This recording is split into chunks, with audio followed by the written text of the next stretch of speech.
आज इस वेबिनार में उपस्थित सभी महानुभाव एवं विशेष रूप से कुछ वाणिज्यिक संस्थाओं से जुड़े पदाधिकारी एवं उनके सदस्य भाइयों एवं बहनों, आपका इस वेबिनार में हार्दिक स्वागत एवं अभिनंदन। साथियों, जैसा कि आपको सूचना दी गई थी, आज का ये वेबिनार व्यवसायियों के लिए और विशेष रूप से एमएसएमई के क्या लाभ हैं। आप सभी ने पिछले 1 वर्ष में कोविड के पश्चात ये एमएसएमई शब्द जो है बहुत ज्यादा उभर कर आया है। इसका कारण ये है कि भारत सरकार एमएसएमई सेक्टर को अपने तरीके से बूस्ट करना चाहती है ताकि ये सेक्टर देश के अर्थतंत्र की रीढ़ की हड्डी के समान बन जाए। और आज जो हम चर्चा करने जा रहे हैं उस पर हम बात करें उससे पहले मैं आप सभी का पुनः हार्दिक स्वागत एवं अभिनंदन करता हूं। आप सभी का पुनः हार्दिक स्वागत अभिनंदन। और आज के इस वेबिनार में हम मुख्य रूप से 2 विषय पर चर्चा करने जा रहे हैं। सर्वप्रथम हम कुछ व्यवसायियों के लिए ऋण की योजनाएं, चाहे वो छोटे व्यापारी हो या बड़े व्यापारी हो या उद्यमी हो, उद्योगकर्ता हो, उन सभी के लिए कुछ ऋण की योजनाएं हैं, उनके बारे में चर्चा करेंगे। और उसके बाद मुख्य रूप से एमएसएमई पर चर्चा करेंगे। जो लोन की योजना है, ऋण की योजना है, उसमें हम prime minister's employment generation programme, Mudra loan और महाराष्ट्र राज्य की भी 2 ऋण की योजनाएं हैं जो इंडस्ट्रीज डिपार्टमेंट के माध्यम से संचालित हैं, उन पर चर्चा करेंगे। उसके पश्चात एमएसएमई का अर्थ क्या है, उसकी परिभाषा क्या है, देश के अर्थतंत्र में उसका क्या महत्व है, किस तरह की भूमिका का निर्वहन एमएसएमई सेक्टर कर रहा है और एमएसएमई एंटिटीज को क्या लाभ हैं और लाभों की कौन कौन सी योजनाएं हैं, ऋण की कौन सी योजनाएं हैं, इन सब पर जो है हम गहन रूप से विचार विमर्श आपके समक्ष प्रस्तुत करेंगे। इसके अलावा एमएसएमई में रजिस्ट्रेशन किस तरीके से किया जा सकता है या किया जाएगा, उसका क्या प्रोसीजर है, उस पर चर्चा होगी। SIDBI, small industrial development bank, ये विशेष रूप से एमएसएमई एंटरप्राइजेस के लिए है। ये क्या किस तरह की योजनाएं उनके एंटिटीज को, एमएसएमईज को ऑफर कर रही है, और इसके अलावा महाराष्ट्र राज्य एमएसएमई के लिए किस तरह की योजना लेकर आया है, किस तरह की सुविधाएं दे रहा है, प्रिविलेजेस प्रदान कर रहा है, उस पर चर्चा करेंगे। और अंत में समय रहा तो कोविड-19 रिलीफ पैकेज जो भारत सरकार ने दिया पिछले वर्ष मई मंथ में, और उसमें बहुत सारे सुधार भी किए, नए नए पैकेजेस भी बाद में घोषणा की गई, तो वो क्या है, उनसे हम किस तरीके से लाभान्वित हो सकते हैं, ये इतनी सब जानकारी आज हम इस कार्यक्रम में आपको देने जा रहे हैं। आशा है इस कार्यक्रम से आप निश्चित रूप से लाभान्वित होंगे। मैं एक निवेदन करना चाहता हूं कि हमारे देश का युवा बहुत ही सक्षम है, इंटेलिजेंट है, शार्प है और हाईली एजुकेटेड, क्योंकि अभी जिस तरीके से शिक्षा का प्रसार हुआ है और टेक्नोलॉजी पर उसका कंट्रोल है, ऐसे युवा साथी, चाहे वो पुरुष हो या महिलाएं हो, वो नौकरियों में ज्यादा प्रीफर कर रहे हैं। हमारा उद्देश्य यह है, इस कार्यक्रम का एक उद्देश्य यह भी है कि हम हमारे युवा साथियों को समझाएं कि अब कोई भी इकाई डालना, चाहे वो उत्पादन इकाई हो या सेवा की इकाई हो, कितना सुलभ और सरल है, उसे हम समझाने का प्रयास करेंगे। जितने भी युवा साथी जुड़े हैं या ऐसे परिवार जुड़े हैं जिनके घर में ऐसे हाईली क्वालिफाइड टेक्नोक्रेट्स हैं या प्रोफेशनल्स हैं, उन तक हमारा मैसेज पहुंचाएं कि उन्हें कहीं ना कहीं देश को आत्मनिर्भर बनाने में उनकी कहीं बहुत महत्वपूर्ण भूमिका है, और उस भूमिका को चलते हुए उन्हें बिजनेस में आना चाहिए, प्रोडक्शन में आना चाहिए, सर्विस यूनिट्स में जाना चाहिए, जो भी उनकी क्षमताएं हैं। इस तरीके का हम मैसेज समाज को जो है देना चाहते हैं। साथियों, अभी सर्वप्रथम हम कुछ ऋण की योजनाएं, जो व्यावसायिक लोन है, उनकी क्या योजना है उस पर चर्चा करेंगे, जिसमें सर्वप्रथम है prime minister's employment generation programme. ये एक बहुत ही बढ़िया और सफल लोन स्कीम है व्यवसायियों के लिए। इसके अट्रैक्शंस पर अगर हम एक निगाह डालें तो ये इसका बजट बहुत बड़ा है। बजट बहुत बड़ा इन द सेंस ये कि हम कई बार बैंक में जाते हैं तो कहा जाता है कि बजट खत्म हो गया, अगले साल आइएगा, अब इस साल फंड नहीं है। लेकिन इस योजना में, prime minister's employment generation programme में, कभी भी फंड खत्म हो गया है ये बात किसी भी बैंक के द्वारा नहीं की जा सकती, या जो भी इंडस्ट्रीज डिपार्टमेंट है या डीआईसी है या एमएसएमई डिपार्टमेंट है, वो कभी ये नहीं कहेगा कि साहब इस योजना के तहत जो है अब फंड इस वर्ष के लिए नहीं है। दूसरा, सब्सिडीज मिलती हैं इसमें, वो बहुत अट्रैक्टिव है क्योंकि उसकी जो रेट ऑफ सब्सिडी है, अनुदान जिसे कहेंगे, वो काफी आकर्षक है। तीसरी बात, ये इसका जो प्रोसीजर है लोन लेने का, उसकी एप्लीकेशन करने का, वो बहुत सिंपल है। और पूरे देश के अंदर, चाहे वो हमारे जितने भी राज्य हैं, जम्मू कश्मीर से लेकर कन्याकुमारी और राजस्थान से लेकर नॉर्थ ईस्ट तक, सभी जितने भी राज्य हैं, यूनियन टेरिटरीज हैं, उनमें ये योजना प्रभावी है।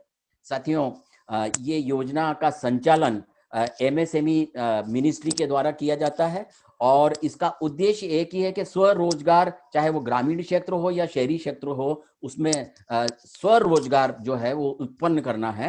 इसमें जो लोन मिलता है उसके दो स्वरूप हो सकते हैं, एक तो टर्म लोन है और दूसरा कैश क्रेडिट फैसिलिटीज भी वर्किंग कैपिटल के रूप में प्राप्त हो सकती है। सब्सिडीज जो हैं, जो मैंने अभी कहा था कि सब्सिडीज बहुत अट्रैक्टिव है। देखिए, जनरल कैटेगरी के लिए ये अगर ग्रामीण क्षेत्र का है तो 25% और शहरी क्षेत्र में है तो 15%। जो एप्लीकेंट हैं या लाभार्थी हैं, उनको जनरल कैटेगरी जो शहरी क्षेत्र में है 15% और ग्रामीण क्षेत्र में 25% सब्सिडी है। लेकिन स्पेशल कैटेगरीज, जिसके अंदर schedule caste, schedule tribe, OBCs, महिलाएं, नॉर्थ ईस्ट के या बॉर्डर एरियाज के लोग, हैंडीकैप, इस तरीके की स्पेशल कैटेगरीज में माइनॉरिटीज को भी इसमें सम्मिलित किया हुआ है। ग्रामीण क्षेत्र का लाभार्थी है तो 35%, 35%, और यदि शहरी क्षेत्र का है तो 25% अनुदान है। अनुदान का मतलब यह है कि यदि आपने 10 लाख का लोन लिया है और आप स्पेशल कैटेगरी में ग्रामीण क्षेत्र से हैं, तो आपको 10 लाख के लोन पर 3.5 लाख रुपए का अनुदान है। यानी आपका जो लोन कंसीडर होगा वो मात्र 6.5%, 6.5 लाख होगा, जिसे आपको रीपे करना है अलोंग विद इंटरेस्ट। ये बहुत ही अट्रैक्टिव योजना है और इसमें 90% तक आपको लोन सेंक्शन होता है। मार्जिन मनी जो है, आपको खुद की कैपिटल जो लगानी है, जनरल कैटेगरी को 10% है और स्पेशल कैटेगरी के लिए सिर्फ 5% है। यानी दूसरे शब्दों में कहूं तो 95% तक प्रोजेक्ट कॉस्ट का लोन जो है इस योजना के अंदर सेंक्शन होता है। कितना लोन सेंक्शन होता है, आइए उस पर दृष्टिपात करें। अगर प्रोडक्शन यूनिट में आप जा रहे हैं तो वो 25 लाख रुपए तक है मैक्सिमम।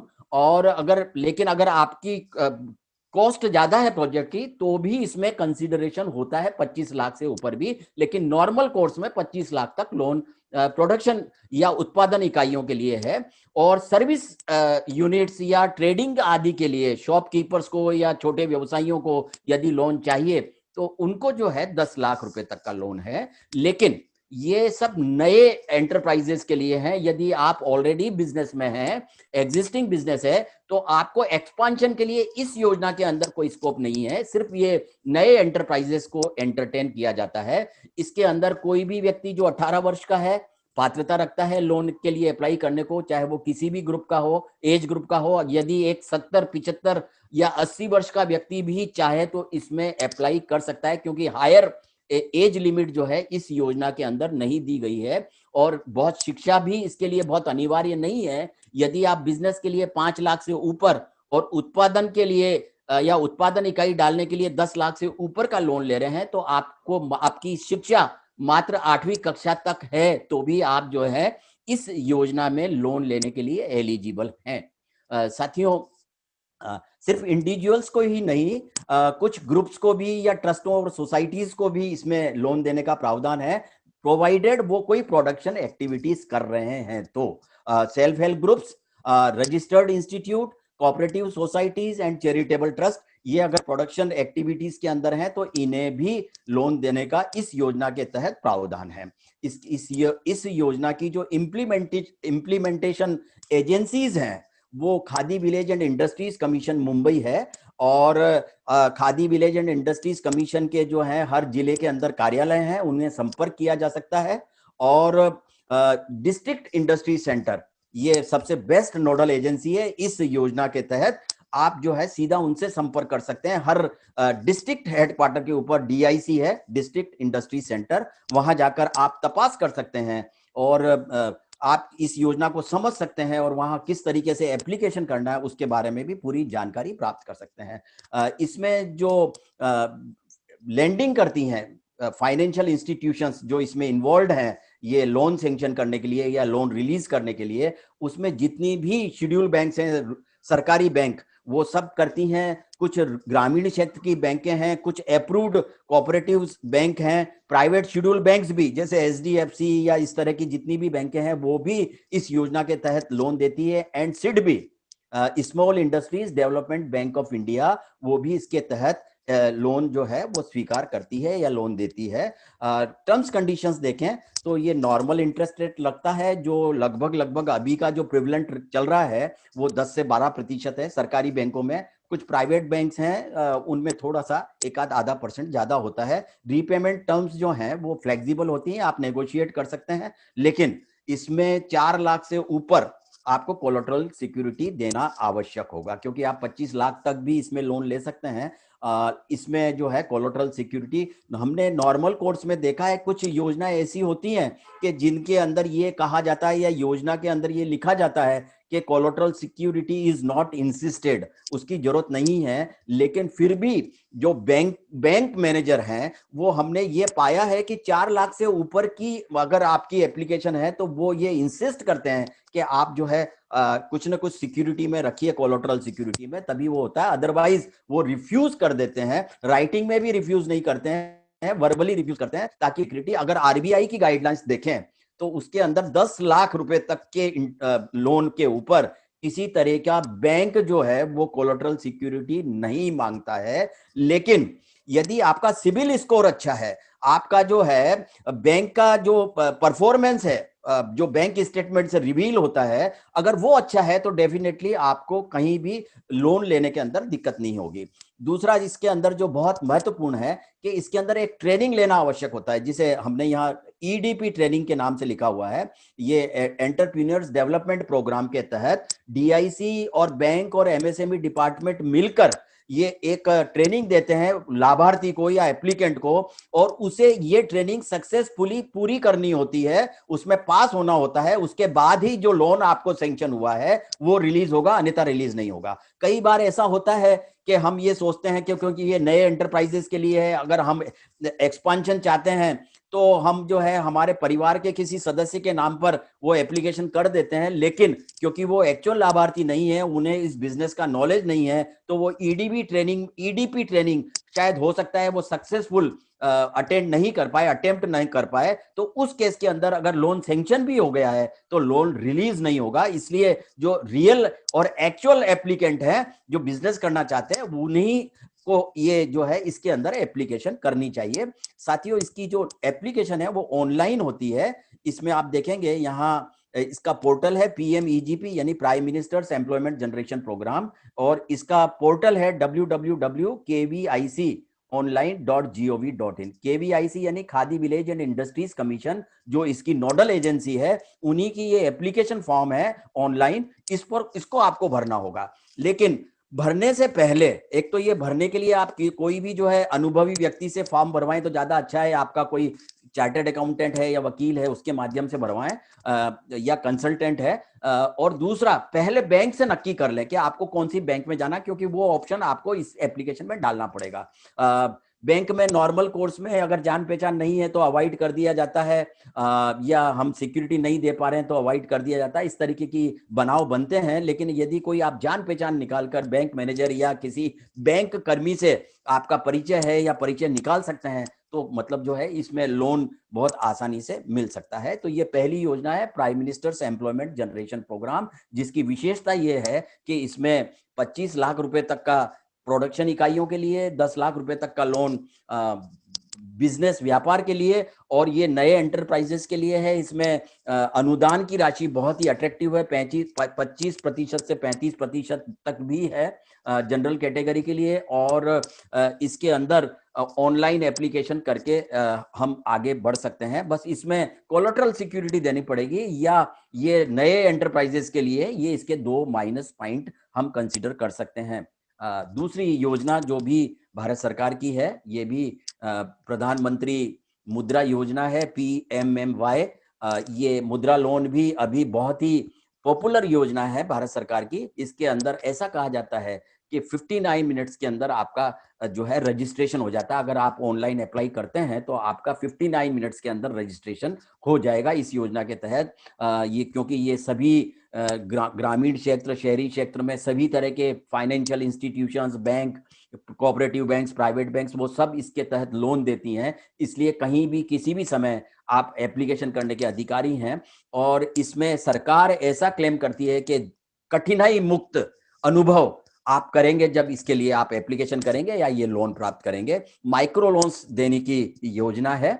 और PSB लोन्स इन 59minutes.com ये वेबसाइट पर जाकर इस पूरी योजना को आप पढ़ सकते हैं। 10 लाख रुपए तक के लोन इसमें देने का प्रावधान है, चाहे वो नए खिलाड़ी हैं या पुराने हैं, एग्जिस्टिंग बिजनेस को एक्सपांड करना चाहते हैं, उनके लिए भी ये योजना है।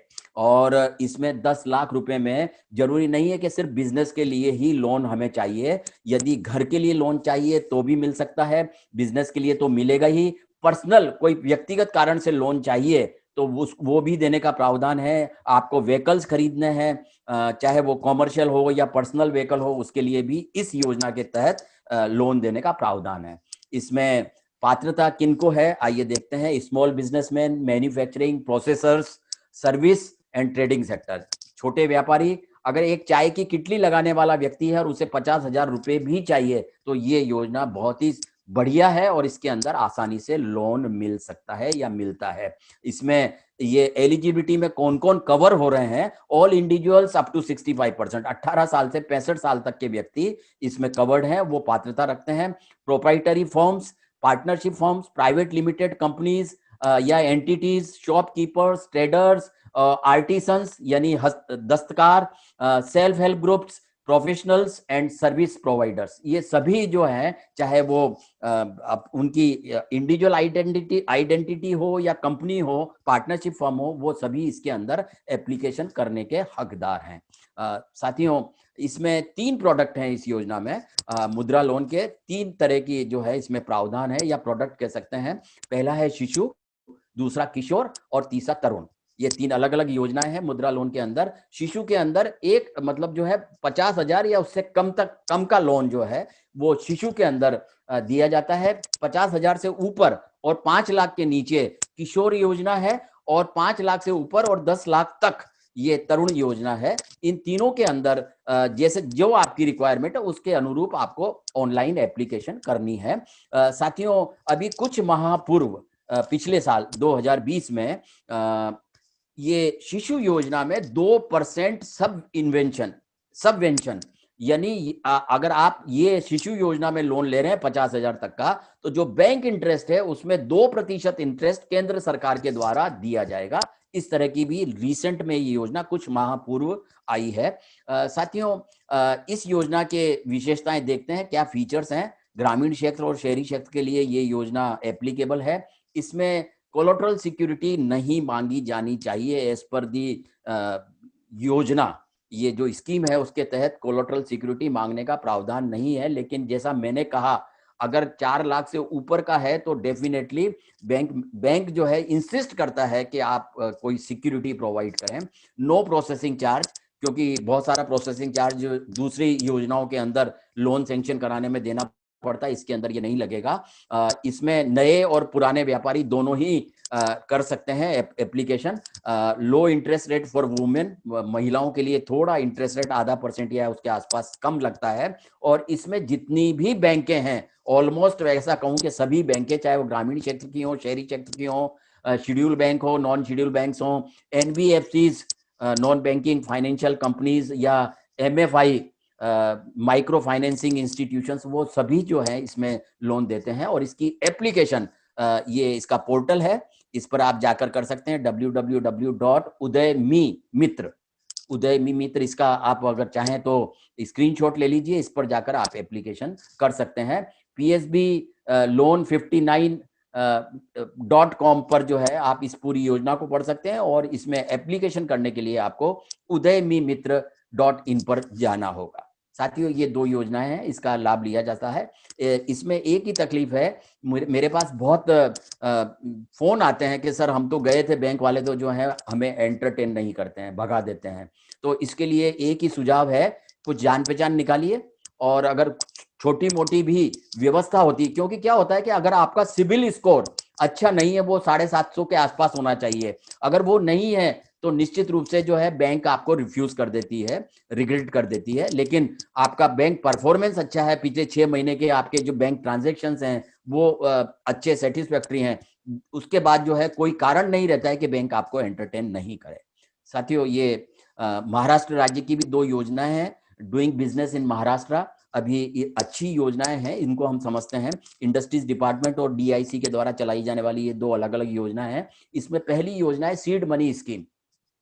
इसके अंदर कोई भी महाराष्ट्र में रहने वाला व्यक्ति जो पिछले 15 सालों से रह रहा हो और मिनिमम एजुकेशन उसकी 8वीं कक्षा तक की हो, 18 से 50 वर्ष की आयु हो, इसमें पात्रता रखता है इस सीड मनी स्कीम में एप्लीकेशन करने के लिए।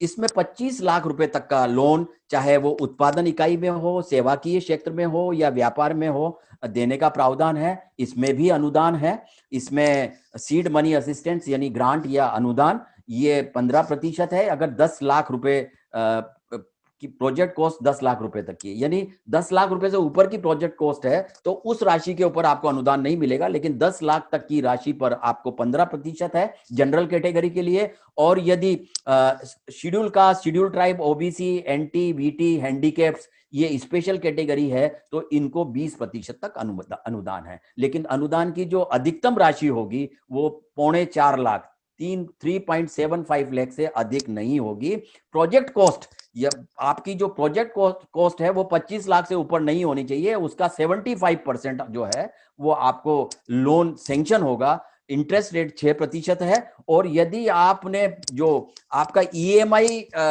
पेमेंट का जो टर्म्स कंडीशन है वो अगर आपने सही तरीके से फुलफिल की है, उसमें आप कहीं NPA नहीं हुए हैं, डिफॉल्टर नहीं हुए हैं, तो आपका settle at the time of settlement आपको 3% इंटरेस्ट वापस मिल सकता है। यानी कुल 3% इंटरेस्ट के ऊपर आपको ये जो है लोन उपलब्ध है। ये एक योजना है और इसमें इंडस्ट्रीज डिपार्टमेंट को डिप्टी कमिश्नर या joint commissioner department of industries को जो है आप अप्रोच करेंगे तो वहां से आपको सारी जानकारी प्राप्त होगी। जो दूसरी योजना है ये district industries centre loan scheme है। ये ऐसे ग्रामीण क्षेत्र महाराष्ट्र के, जिन ग्रामीण क्षेत्रों की जिनके जो गांव या नगर जिनकी आबादी 1 लाख से कम है, उसमें रहने वाला व्यक्ति यदि वो small scale industry, village industry, handicraft, handloom, silk and coir industries से संबंधित कुछ भी उत्पादन इकाई में जाना चाहता है तो वो इसके लिए एलिजिबल है। इसके अंदर उनकी जो प्लांट एंड मशीनरी का प्रोजेक्ट कॉस्ट में जो प्लांट एंड मशीनरी की जो वैल्यू है वो 2 लाख से अधिक नहीं होगी, ये एक इसमें शर्त है। इसके अंदर भी 20% और 30% स्पेशल कैटेगरी के लिए अनुदान देने की जो है वो स्कीम है। इंटरेस्ट 4% है और इसके अंदर कोई कोलेटरल सिक्योरिटी नहीं मांगी जाती है। इसके लिए आप जनरल मैनेजर DIC यानी डिस्ट्रिक्ट इंडस्ट्रीज सेंटर को इमीडिएट संपर्क करें जो भी इंटरेस्टेड हैं। लेकिन ये वो ही लोग करें जो ग्रामीण क्षेत्र में है और जिनके गांव की आबादी 1 लाख से कम है, वही इसमें एलिजिबल हैं। साथियों, ये कुछ हमने 4-5 योजनाएं जो ऋण की है, क्योंकि पेंडेमिक या कोविड के जो अभी चल रहा है उसमें बहुत सारे परिवारों को बहुत दिक्कत आई है, उन्हें बहुत ही टफ समय देखने की नौबत आ रही है। तो इन योजनाओं का लाभ लिया जा सकता है। अपने व्यापार को पुनः रीस्टेट करने के लिए ये बहुत हेल्पफुल होगा और इसमें करें। और इसमें आपको किसी तरह की कोई दिक्कत होती है तो हमारे पास एक्सपर्ट्स हैं, आप भारतीय जनसंगठन के एक्सपर्ट्स को कांटेक्ट करेंगे तो आपको आगे की भी गाइडलाइन या निर्देश या मार्गदर्शन प्राप्त होता रहेगा। साथियों, अब हम चर्चा करेंगे मुख्य रूप से जो आज हमें चर्चा करनी थी, जो हमारा विषय है एमएसएमई। मित्रों, ये वृक्ष आप देख रहे हैं, ये एमएसएमई का वो वट वृक्ष है जो देश को आत्मनिर्भरता के फल चखाने में सक्षम है। साथियों, ये पहले हम समझेंगे कि micro small and medium enterprises यानी एमएसएमई है क्या। ये यदि आपको याद हो, आपके स्मरण में हो, तो आज से कुछ वर्षों पहले तक, आज से 15-17 साल पहले तक एक विभाग हुआ करता था जिसका नाम था small scale and cottage industries, लघु एवं कुटीर उद्योग या गृह उद्योग, इस तरह की एक डिपार्टमेंट हुआ करता था। उसका 2006 के अंदर कायाकल्प किया गया और उसे नाम दिया गया micro small and medium enterprise department. Micro क्या है? इसमें सूक्ष्म, बहुत छोटी उद्योग या सेवाकीय क्षेत्र, स्मॉल यानी लघु और मीडियम यानी मध्यम, ये तीनों का size micro small and medium enterprises यानी उद्यमी या उद्योगकर्ता, ये इसका अर्थ है। और साथियों, 2006 में इस सेक्टर को बूस्ट करने के लिए, इसको बढ़ावा देने के लिए एक एक्ट लाया गया जिसका नाम है micro small and medium enterprises development act 2006। ये बहुत ही आज की तारीख में ये एमएसएमई सेक्टर बहुत ही वाइब्रेंट है, बहुत आकर्षक है, चमकीला है, स्पंदित शक्ति से भरपूर है और गतिशील सेक्टर है, जो निश्चित रूप से आने वाले कुछ वर्षों में ये देश के अर्थतंत्र की रीढ़ की हड्डी के रूप में प्रस्तावित होगा। और साथियों, ये मुख्य स्रोत है आर्थिक विकास का। ये सेक्टर, एमएसएमई सेक्टर, मुख्य स्रोत है आर्थिक विकास का और एम्प्लॉयमेंट जनरेशन का, रोजगार को जो है उत्पन्न करने का ये मुख्य स्रोत है देश के अंदर। और आइए देखिए इसका अंशदान कितना है। ये देश की जीडीपी में, ग्रॉस डोमेस्टिक प्रोडक्ट यानी सकल घरेलू उत्पादन में इसका 30% का अंशदान है। और एक्सपोर्ट के अंदर एमएसएमई सेक्टर के द्वारा प्रोड्यूस किए जाने वाले प्रोडक्ट का जो है 48%, कुल देश का जो एक्सपोर्ट हो रहा है उसमें इसका अंशदान या हिस्सेदारी 48% है। और साथियों, आपको ये जानकर भी आश्चर्य होगा कि ये सेक्टर 40%, कुल देश का एम्प्लॉयमेंट जितना है उसका 40% ये जनरेट करके देता है एमएसएमई। आप इससे समझ सकते हैं कि एमएसएमई की अहमियत अपने लिए और अपने देश के लिए कितनी है। मित्रों, कुछ पिछले साल के आंकड़े हैं, लेकिन 1,32,00,000 एंटिटीज या एंटरप्राइजेस इस एमएसएमई एक्ट में रजिस्टर हुए। अभी प्रश्न ये है कि क्या इतने ही हमारे यहाँ जो है एमएसएमईज हैं? नहीं, लगभग 7 लाख एमएसएमईज हैं। ऐसी उत्पादन इकाइयां, सेवाकीय क्षेत्र, ये सब जो हैं इसमें रजिस्टर यदि होते हैं तो निश्चित रूप से आने वाले समय में, चाहे वो इंडिविजुअल्स ही क्यों ना हो, अगर वो एलिजिबिलिटी रखते हैं, जैसे से for example doctors, lawyers, chartered accountant, professionals, consultant, practising engineers आदि, hospitals, day care units, contractors, इस तरीके की जितनी भी सर्विस प्रोवाइडर्स हैं वो सब एमएसएमई में एज ए सर्विस प्रोवाइडर्स अपने आप को रजिस्टर करा सकते हैं।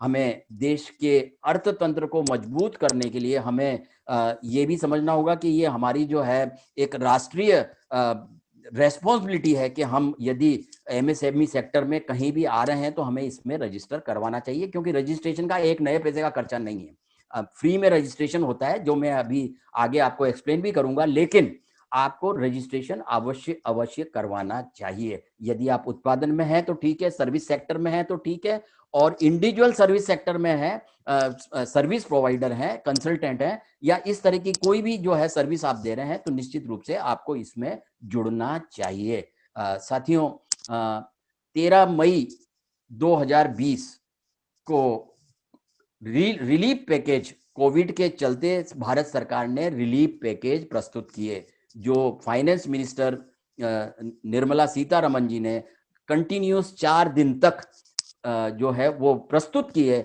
और पहले दिन 13 मई को एमएसएमई को कितने रिलीफ दिए जा रहे हैं, उनका पैकेज क्या है, उस पर जो है चर्चा की। इससे ही आप समझ सकते हैं कि देश के लिए ये सेक्टर कितना महत्वपूर्ण है कि रिलीफ पैकेज में भी इसे जो है प्रायोरिटी दी गई, प्राथमिकता दी गई, और बहुत कई लाख करोड़ का पैकेज एमएसएमई सेक्टर के लिए जो है प्रस्तुत किया गया। और मात्र रिलीफ पैकेज ही प्रस्तुत नहीं किया गया, अपितु बहुत सारे नए प्रस्ताव एमएसएमई को बूस्टअप करने के लिए, उसे देश के अर्थतंत्र के विकास में महत्वपूर्ण भूमिका निभा सके, उस दृष्टिकोण से बहुत सारे प्रस्ताव भी आदरणीय वित्त मंत्री ने उस दिन प्रस्तुत किए। और उस दिन जो प्रस्ताव प्रस्तुत किया था, उसमें यह भी था कि एमएसएमई का अब वर्गीकरण, नया वर्गीकरण किया जाएगा, या नई परिभाषा प्रस्तुत की उन्होंने उस दिन प्रपोज की।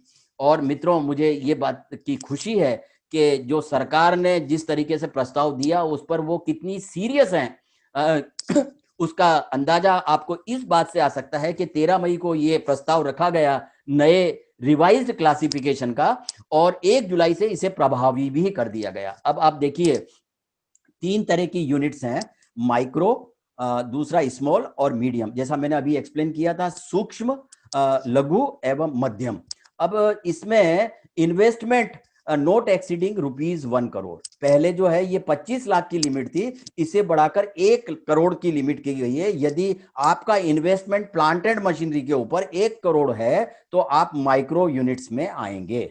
और एक नया क्लोज जोड़ा, जो पहले जो पूर्ववत जो परिभाषा थी या वर्गीकरण था, उसमें टर्नओवर का कहीं प्रावधान नहीं था, सिर्फ इन्वेस्टमेंट का प्रावधान था। उसके अनुसार आपका वर्गीकरण होता था, या आप डिफाइन किए जाते थे कि आप माइक्रो में है, स्मॉल में है, या मीडियम में है। लेकिन अब आपके पास 2 विकल्प हैं। एक तो आपकी जो है इन्वेस्टमेंट कितना है, उसके आधार पर आपका स्टेटस या क्लासिफिकेशन निश्चित होगा। दूसरा, आपका टर्नओवर कितना है, उसके आधार पर भी आपका जो है क्लासिफिकेशन निश्चित निर्धारित होगा। साथियों, इन्वेस्टमेंट माइक्रो के लिए 1 करोड़ और टर्नओवर की सीमा 5 करोड़ रुपया। स्मॉल एंटरप्राइजेस के लिए ये इन्वेस्टमेंट की सीमा, मैंने ये अभी कहा आपको कि स्मॉल के लिए अब जो है वर्गीकरण की जो पैरामीटर्स हैं वो 10 करोड़ कर दिए गए हैं प्लांट एंड मशीनरी के, और टर्नओवर 50 करोड़ तक का होगा तो वो स्मॉल में ट्रीट किए जाएंगे।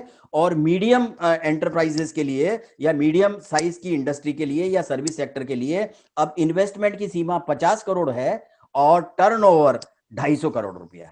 ये जो है ये सीमाएं करी। अब इनमें जो है जिस तरीके से लाभ या लाभों की योजना है, उससे हम निश्चित रूप से बड़े स्तर पर लाभान्वित हो सकते हैं। आइए सबसे पहले हम ये देखेंगे कि कौन कौन सी मुख्य योजनाएं, किस तरीके के हमें फिस्कल या नॉन फिस्कल लाभ मिल रहे हैं, वो पहले हमको समझना बहुत जरूरी है। और मैं यहाँ जितने भी हमारे युवा साथी हैं, जो टेक्नोक्रेट्स हैं या हाईली क्वालिफाइड हैं, प्रोफेशनल्स हैं, उन्हें मैं खास करके प्रार्थना करना चाहता हूं कि वो ये जो है इसे बहुत अच्छी तरीके से समझें। उनके लिए कितना स्कोप है, कितनी अपॉर्चुनिटी है। मैं यहाँ एक बात आपसे निवेदन करना चाहता हूं कि आज जो एटमॉस्फेयर एमएसएमईज के लिए है, ऐसा देश में पहले कभी नहीं हुआ। सरकार का इतना फोकस और उसके लिए मतलब पूरा इंफ्रास्ट्रक्चर, योजनाओं का, नियमों का जो है बनाना और उसे इमीडिएट प्रभावी करना, ये पहले कभी नहीं हुआ है। ये अगर एडवांटेज लेने से हम अगर अब चूक गए तो शायद हो सकता है 2-5 साल के बाद परिस्थितियां कुछ चेंज हो जाएं। This is a very appropriate time for the youth to enter into business. ये श्रेष्ठ अवसर है। साथियों, देखिए किस तरीके के लाभ हैं। एक ये स्कीम है CGTMSE, credit guarantee fund trust scheme.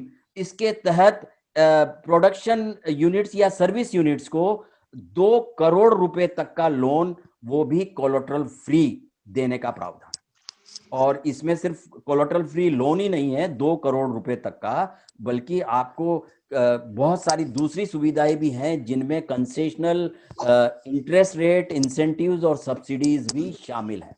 ये पहले ऐसा होता था कि व्यक्ति ये सोचता था कि यार मुझे कुछ इंडस्ट्री लगानी है, लेकिन मेरे पास इतना पैसा नहीं है, मेरे पास जमीन नहीं है, मेरे पास वर्किंग कैपिटल कहाँ से आएगी। अभी ये सारी समस्याएं जो हैं आपकी नहीं है। अगर आप इंडस्ट्री लगाना चाहते हैं, आपकी जेब में कुछ नहीं भी है तो भी आप इंडस्ट्री लगाने में सक्षम हैं। इस तरीके का इंफ्रास्ट्रक्चर अभी जो है सरकार के द्वारा प्रोवाइड किया जा रहा है। मैं इसे फिर से रिपीट करता हूं, सीजीटी एमएससी ये एक ऐसी स्कीम है जिसके तहत माइक्रो और स्मॉल में जो भी आपकी कैटेगरी आएगी उसके अंदर आप जो है 2 करोड़ तक का लोन आप ले सकते हैं।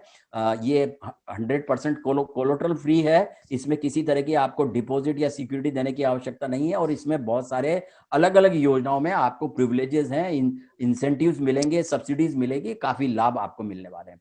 मित्रों, सिर्फ सरकार का उद्देश्य ये नहीं है कि हमने इंडस्ट्री खुलवा दी, उनको लोन दे दिया, लेकिन आपकी इंडस्ट्री सफलता से चले ये बहुत आवश्यक है। उसके लिए भी सरकार ने प्रयास किए हैं। देखिए, जितनी भी गवर्नमेंट टेंडर्स हैं, जितने भी टेंडर्स खुलते हैं, बिडिंग होता है, उसके अंदर अगर माइक्रो और स्मॉल यूनिट्स हैं, 2 कैटेगरी माइक्रो एंड स्मॉल, उनको जो है किसी तरह की अर्नेस्ट मनी उस टेंडर में यदि वो बीडिंग कर रहे हैं तो कहीं भी अर्नेस्ट मनी डिपॉजिट करने की उनको आवश्यकता नहीं है। आप जानते हैं कि कोई भी टेंडर देना है तो उसमें एक सर्टन अमाउंट का आपका जो टेंडर है उसका सर्टन परसेंटेज का अमाउंट आपको अर्नेस्ट मनी के रूप में देना होता है। लेकिन यहाँ माइक्रो और स्मॉल एंटरप्राइजेस के लिए ये जो है माफ है, उनको किसी तरीके का कोई अर्नेस्ट मनी नहीं देना है। दूसरा जो बहुत महत्वपूर्ण नियम आया है वो ये है कि माइक्रो और स्मॉल यूनिट्स के लिए, अभय जी 1-2 लोग जो हैं वो अनम्यूट हो रखे हैं, जरा देख के उन्हें म्यूट करिए प्लीज। डिलेड पेमेंट्स प्रोटेक्शन, ये माइक्रो और स्मॉल एंटिटीज के लिए जितनी भी सरकारी खरीद इनसे हो रही है, चाहे वो केंद्र सरकार की हो, केंद्र सरकार के किसी विभाग की हो, केंद्र सरकार के किसी मंत्रालय की हो,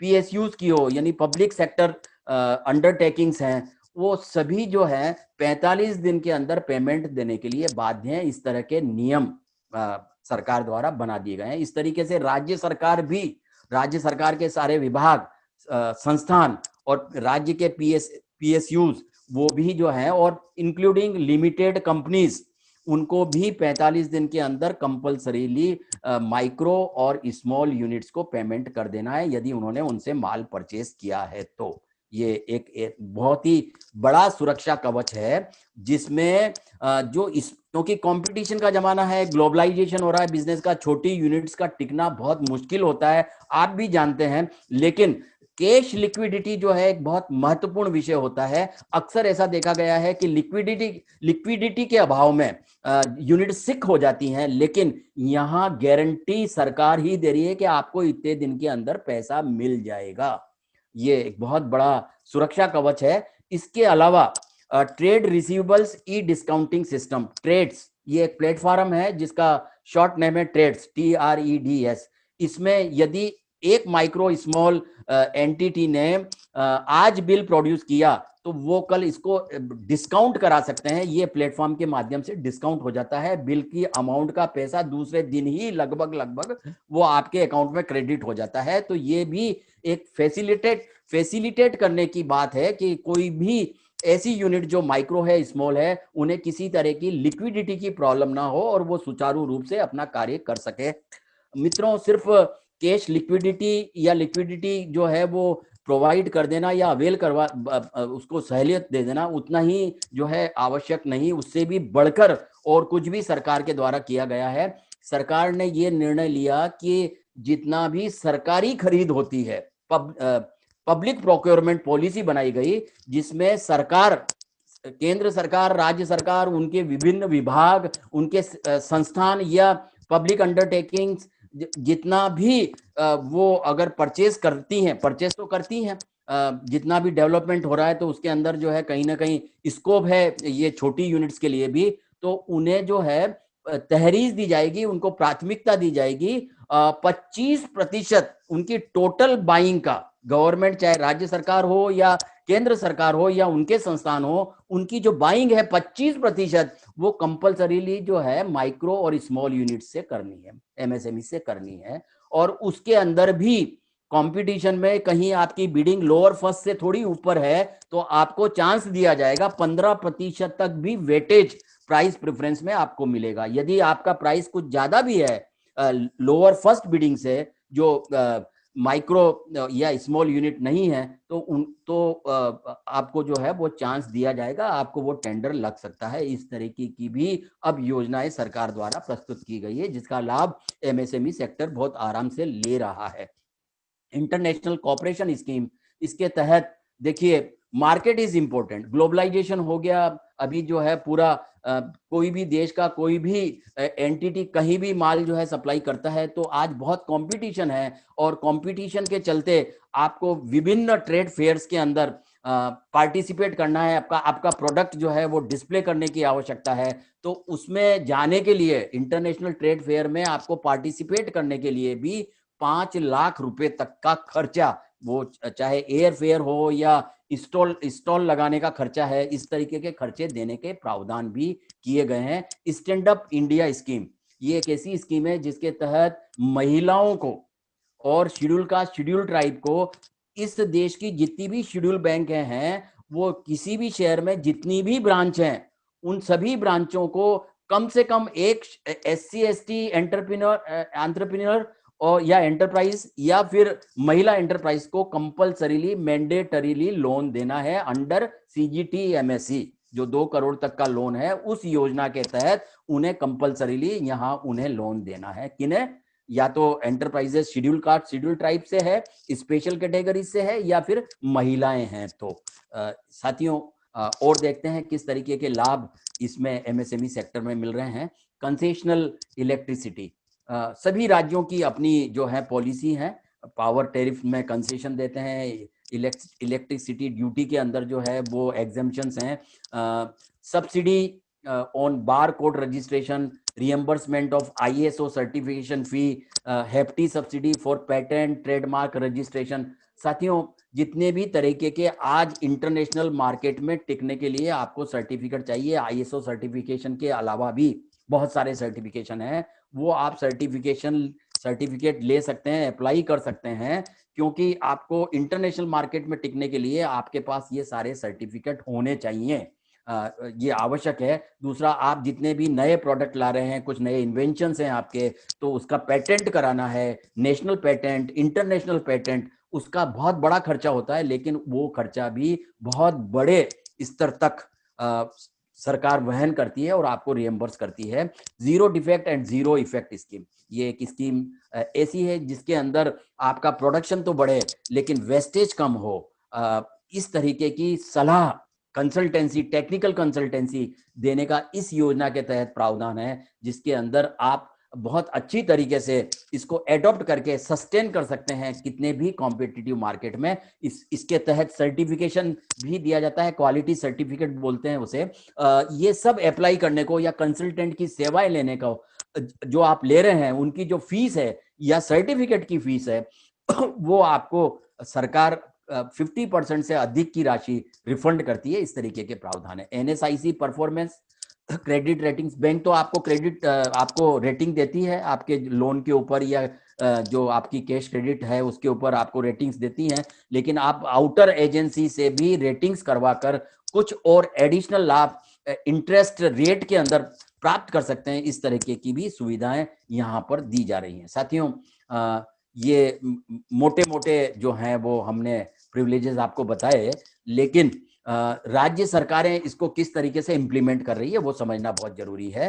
देखिए, हर राज्य की अपनी एक अलग औद्योगिक संस्कृति है, उनकी जो आवश्यकता है, विकास की जो संभावनाएं हैं, वो क्षेत्रवार, राज्य के अलग अलग क्षेत्रों में अलग अलग संभावनाएं हैं। और अभी एक चीज सरकार को समझ में बहुत अच्छी तरीके से आई है कि कोई भी विकास हो तो वो समुचित रूप से होना चाहिए। ऐसा नहीं है कि एक क्षेत्र तो ऐसा है जहां पर कोई इंडस्ट्री नहीं है पूरे जिले के अंदर, और एक जिला ऐसा है कि जिसमें इंडस्ट्री है, तो वो जो है समुचित विकास में नहीं कहा जाएगा। लेकिन अब सरकार का फोकस जो है वो हर क्षेत्र के अंदर औद्योगिक विकास हो, उस पर जो है वो ध्यान दे रहे हैं, और उसके चलते वो उद्योगकर्ताओं को स्पेशल अट्रैक्शन देते हैं कि आप इस जगह जाइए, बैकवर्ड जो इंडस्ट्रियली बैकवर्ड जिले हैं या क्षेत्र हैं, वहां जाकर आप खोलिए तो आपको एडिशनल बेनिफिट्स हम देंगे। इस तरह की योजनाएं सभी राज्य सरकारें लेकर आ रही हैं, ऑफर स्पेशल स्कीम्स ऑफर करती हैं,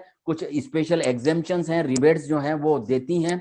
पावर टैरिफ्स के अंदर तो कंसेशन सभी दे रहे हैं, स्पेशल एंड एडिशनल सब्सिडीज मिलती है, इंडस्ट्रियल प्रमोशन सब्सिडी। अभी मैं जब महाराष्ट्र राज्य की योजनाओं पर आऊंगा तो आपको बताऊंगा कि किस तरीके से इंडस्ट्रियल प्रमोशन सब्सिडी महाराष्ट्र में दी जा रही है। और जो सबसे महत्वपूर्ण है वो है ऑफर सिंगल विंडो सिस्टम। ये बहुत महत्वपूर्ण है, क्योंकि पहले अगर मुझे इंडस्ट्री लगानी हो तो चप्पल घिस जाती थी 25 डिपार्टमेंट से अलग अलग क्लियरेंस एंड लाइसेंस लाने में या परमिशन लाने के अंदर। अब एक ऐसा एंटरप्राइज जो ये चाहता है कि मैं इंडस्ट्री लगाऊं या सर्विस सेक्टर में जाऊं, तो उसे कहीं भी जाने की जरूरत नहीं है, सिंगल विंडो सिस्टम में एप्लीकेशन करनी है। Then it is a responsibility of the department of कि वो आपको स्टिपुलेटेड टाइम में, निर्धारित मर्यादा के अंदर आपको ये सारी परमिशंस लाकर दे दे, आपको कहीं भागने की जरूरत नहीं है। इतनी सुविधाएं भी अब जो है प्रदान की जा रही है। और इतना ही नहीं, कुछ राज्यों के अंदर तो ये एक्ट, सिंगल विंडो एक्ट बना दिया गया है। जितने भी कर्मी हैं, सरकारी कर्मचारी हैं, वो कहीं भी भ्रष्टाचार न करें और समय से काम करके दें, उसके लिए एक्ट बना दिया गया है। क्योंकि किसी भी हालत के अंदर ये समय से सारी परमिशंस इन इंडस्ट्रीज को मिलनी चाहिए, तभी जो है ये सेक्टर ज्यादा फ्लरिश होगा। जितनी सहूलियत बढ़ेगी उतना जो है ये सेक्टर बढ़ेगा। और निश्चित रूप से आत्मनिर्भर भारत में, मैं फिर से पुनः रिपीट करूंगा, ये सेक्टर बहुत महत्वपूर्ण भूमिका अदा कर रहा है और करेगा। उसके लिए सरकारों के द्वारा, राज्य सरकारों के द्वारा बहुत कुछ व्यवस्थाएं की जा रही हैं। राज्य सरकारें industrial extension support and services देती हैं, कंसल्टेंसी प्रोवाइड करती हैं। डेवलप्ड साइट्स, आपको जो है इंडस्ट्री लगाने के लिए एमआईडीसी, महाराष्ट्र में एमआईडीसी के अंदर प्लॉट्स जो हैं वो रिजर्व्ड हैं एमएसएमई यूनिट्स के लिए। लेकिन इसके अलावा भी बाहर यदि आपको लगाना है एमआईडीसी के अलावा या इंडस्ट्रियल पार्क के अलावा और किसी क्षेत्र के अंदर आपको ये लगाना है, तो उसके लिए भी प्रावधान है। डेवलप्ड साइट्स हैं, आप इंडस्ट्री लगा सकते हैं, आप वेयरहाउस खोल सकते हैं। साथियों, मैं यहाँ एक बात आपसे निवेदन करना चाहता हूँ। 13 मई को निर्मला सीतारमन जी ने जब कोविड रिलीफ पैकेज एमएसएमई के लिए प्रस्तुत किया, तो उसमें जो विभिन्न पॉलिसीज भी प्रस्तावित की, उसके अंदर एग्रीकल्चर क्लस्टर्स बनाने की उन्होंने बात की थी। एग्रीकल्चर क्लस्टर्स जो हैं वो एमएसएमई का बहुत बड़ा अहम हिस्सा होने जा रहा है। और उसमें फूड प्रोसेसिंग इंडस्ट्रीज या वेजिटेबल्स या फ्रूट्स प्रोसेसिंग इंडस्ट्री लगने वाली है। अभी जो सिनारियो है उसमें जो बीच की कड़ियां हैं वो आने वाले समय में शायद गायब हो जाएंगी। अभी नहीं, अभी तो जिस तरीके से जो 3 कृषि कानूनों का विरोध हो रहा है वो एक टेम्परेरी फेज है, लेकिन आने वाले समय में, और मैं महाराष्ट्र में आपको स्पेशली बताना चाहता हूं कि कृषि जो कानून लाया जा रहा है अभी सरकार के द्वारा, वो महाराष्ट्र में ऑलरेडी जो है वो एप्लीकेबल है, एपीएमसी भी है, और जो है फ्री मार्केट की भी जो है सुविधाएं यहाँ उपलब्ध हैं। जो किसान अपना माल जिस तरीके से बेचना चाहता है उसको महाराष्ट्र के अंदर सुविधाएं हैं।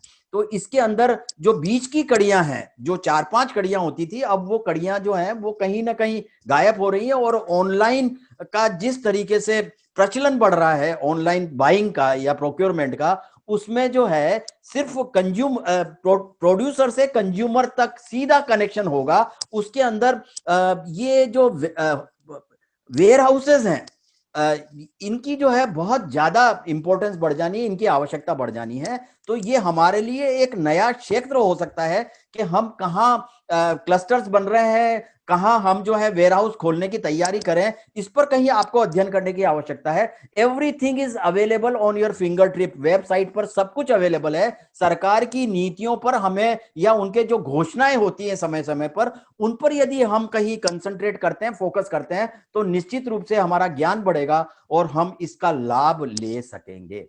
मैं फिर से रिपीट करूंगा कि वेयर हाउस कंस्ट्रक्शन आने वाले समय में बहुत बड़ा बिजनेस बनने वाला है, और इसमें सरकार की जो है सब्सिडीज और लोन की योजनाएं भी बहुत है, जिसकी मैं आगे आपसे चर्चा भी करने वाला हूं। तो इस पर जो है आप ध्यान दीजिए। राज्य सरकारें जितने भी इंडस्ट्रियल पार्क हैं या एमआईडीसीज हैं, उसके अंदर भी कंसेशनल रेट पर या फिर प्लॉट्स प्रोवाइड करती है। इस तरह की बहुत सारी फैसिलिटीज राज्य सरकारें भी जो है वो समय समय पर दे रही हैं। देखिए, जो इंसेंटिव्स मिल रहे हैं, चाहे वो सब्सिडीज के रूप में मिल रहे हैं, इंसेंटिव्स के रूप में मिल रहे हैं, राज्य सरकार दे रही है। उसके अलावा समय समय पर केंद्र सरकार भी एडिशनल इंसेंटिव्स भी देती है, जिसका एक उदाहरण इस योजना से समझते हैं, credit link capital subsidy scheme for technology upgradation. आपने इंडस्ट्री 10 साल पहले लगाई थी, अब जो है वो इंडस्ट्रीज का यदि टेक्निकल अपग्रेडेशन नहीं हुआ तो आप हो सकता है मार्केट से बाहर हो जाए, वो बहुत जरूरी है। तो उसके लिए सरकार आपको लोन भी देती है, सब्सिडीज भी देती है और आपको इंसेंटिव्स भी देती है। राज्य सरकार तो दे रही है, लेकिन उसके अलावा समय समय पर अलग अलग सेक्टर्स की इंडस्ट्रीज के लिए केंद्र सरकार योजनाएं लाती है, एक 2 साल के, 1 साल के लिए, 2 साल के लिए, और उसमें एडिशनल सब्सिडीज भी देती हैं। जैसे अपफ्रंट कैपिटल सब्सिडी 15%, ये 1 करोड़ तक का आपका टेक्निकल अपग्रेडेशन है, मॉडर्नाइजेशन है, और उसके लिए आप जो है वो प्लांट एंड मशीनरी ला रहे हैं। तो आपकी एग्जिस्टिंग यूनिट में अगर आप एक्सपांशन कर रहे हैं जिसकी project value plant and machinery की 1 करोड़ तक है, तो भी वो उस पर आपको 15% तक इंसेंटिव्स देने का प्रावधान था। ये इसमें कई केंद्र सरकार ने ये निश्चित किया था कि 51 सब सेक्टर्स हैं, यानी अलग अलग उत्पादन के क्षेत्र हैं, उनके लिए ये योजना थी। और इसमें वो 51 सेक्टर्स कौन से हैं या सब सेक्टर्स कौन से हैं, तो आप ये इस पर www.dcmsme.gov.in पर जाकर इसको समझ सकते हैं, अध्ययन कर सकते हैं। कुछ योजनाएं आज चालू हैं। ये जो मैंने अभी योजना credit link capital subsidy scheme, ये फिलहाल इसका टाइम जो है पूरा हो गया है, अभी ये एक्सपायर हो गई है, लेकिन हम इंतजार करें कि आने वाले समय में सरकार कोई दूसरी नई योजना लेकर आएगी और अलग अलग डिपार्टमेंट्स की, चाहे वो टेक्नोलॉजी इंफॉर्मेशन डिपार्टमेंट हो या अन्य कोई टेक्सटाइल हो, फर्टिलाइजर्स केमिकल से रिलेटेड हो, फूड एग्रो से रिलेटेड हो, आज भी बहुत सारी योजनाएं चल रही हैं जिसके अंदर हम केंद्र सरकार से भी ये लाभ ले सकते हैं। वो हमें जो है उसको समय समय पर अध्ययन करने की आवश्यकता है। मित्रों, इसी तरीके से देखिए, अभी मैंने ये कहा था कि फूड या एग्रीकल्चर क्लस्टर्स बन रहे हैं और उसका लाभ हमें लेना चाहिए। ये सेंट्रल गवर्नमेंट की सब्सिडी स्कीम्स में देखिए, नाबार्ड, आप ये शब्द आप सब समझते हैं, national bank for agriculture and rural development, उनकी गोडाउन और सब्सिडी बनाने की योजना है, सेंट्रल गवर्नमेंट की स्कीम है, नाबार्ड के थ्रू चलती है और इसमें 25 से 30% सब्सिडी देने का प्रावधान है। और सब गोडाउन की साइज भी क्या होगी, कम से कम 300 मेट्रिक टन के मिनिमम जो है उसकी स्टोरेज कैपेसिटी हो और 10,000 मेट्रिक टन तक की साइज के वेयर हाउसेस के लिए जो है ये योजना है। इसके अलावा ministry of food processing industry and agriculture food processed export development authority APDA, ये भी जो है एग्री बेस एंसिलरी यूनिट्स लगाने के लिए इनकी भी स्कीम है, सब्सिडीज इनसे प्राप्त की जा सकती है। ग्रीन हाउस सब्सिडी, आप देखते हैं जब रोड के कहीं हाईवे पर जा रहे हैं तो आपको ऐसे शेड्स नजर आएंगे जिनमें कपड़ा लगा हुआ है, उन्हें ग्रीन हाउस बोलते हैं। अंदर जो है उनमें एक सर्टेन टेम्परेचर मेंटेन करके कुछ स्पेशल खेती की जाती है। ऐसी ग्रीन हाउस बनाने के लिए सब्सिडीज हैं। कोल्ड स्टोरेज, अभी एक नाम बहुत ज्यादा प्रचलित है, कोल्ड चेन। कोल्ड चेन बना कोल्ड स्टोरेजेस खोलना, क्योंकि जहां क्लस्टर्स बनेंगे, जहां फ्रूट प्रोसेसिंग इंडस्ट्रीज लगेंगी, तो वहां पर निश्चित रूप से पेरिशेबल गुड्स के लिए आपको कोल्ड स्टोरेज की आवश्यकता होगी जिसे आप खोल सकते हैं। लेकिन क्लस्टर्स कहां बन रहे हैं, वहां पर किस नेचर का प्रोडक्ट है, वो हमें समझना होगा और हमें ये वेयर हाउसेज या कोल्ड स्टोरेजेस कहाँ खोलने हैं और इन योजनाओं का लाभ, इन सब्सिडीज का लाभ कैसे लेना है, वो आपको सुनिश्चित करना है। देखिए, एक ministry of electronics and information technology, इनकी भी जो है इंडस्ट्रीज के लिए, नई इंडस्ट्रीज के लिए 25% कैपिटल सब्सिडी एडिशनल जो राज्य सरकार दे रही है उसके अलावा देने का प्रावधान था। इस तरह की भी योजनाएं समय समय पर आती हैं जिसका हमें अध्ययन करना चाहिए, या आप समझना चाहते हैं तो हमारे पास बहुत सारे एक्सपर्ट्स हैं जो इस विषय में आपको राय भी दे सकते हैं, सलाह दे सकते हैं, मशवरा दे सकते हैं। आपका हमेशा भारतीय जनसंगठन में स्वागत रहेगा। इनकम टैक्स बेनिफिट्स, ये एक नई स्कीम आई जो 2020 के बजट, सेंट्रल सरकार ने, गवर्नमेंट ने जो बजट प्रस्तुत किया उसमें जो है ये योजना की घोषणा की गई। इसमें जितनी भी कंपनीज जो नई आएंगी और 2020 से लेकर 2023 के बीच में स्टेब्लिश होंगी और 2031 मार्च 2023 2023 तक, 31 मार्च तक यदि वो प्रोडक्शन में आती हैं तो इस योजना के अंदर उन्हें अब 25% की जगह मात्र 15% इनकम टैक्स पे करना है, दैट टू लाइफ लॉन्ग। उनके लिए ये गारंटी है कि उनको रेट वही इनकम टैक्स की बढ़ रही है, घट रही है, लेकिन इनको जो है ये इनकी रेट नहीं बढ़ाई जाएगी, इनको 15% ही इनकम टैक्स देना है, और वो भी लाइफ लॉन्ग। ऐसा नहीं है 5, 10 या 15 साल के लिए, जब तक वो इंडस्ट्री सस्टेन कर रही है उन्हें जो है रिड्यूस रेट के ऊपर इनकम टैक्स पे करना है। ये योजना भी समझने जैसी है और इसका लाभ लेना चाहिए। साथियों, एक बहुत महत्वपूर्ण सेक्शन है मेरी प्रस्तुति में, वो है पान ब्रोकिंग बिजनेस। पान ब्रोकिंग बिजनेस का अर्थ आप समझते हैं, ब्याज बट्टे का धंधा, फाइनेंस का धंधा।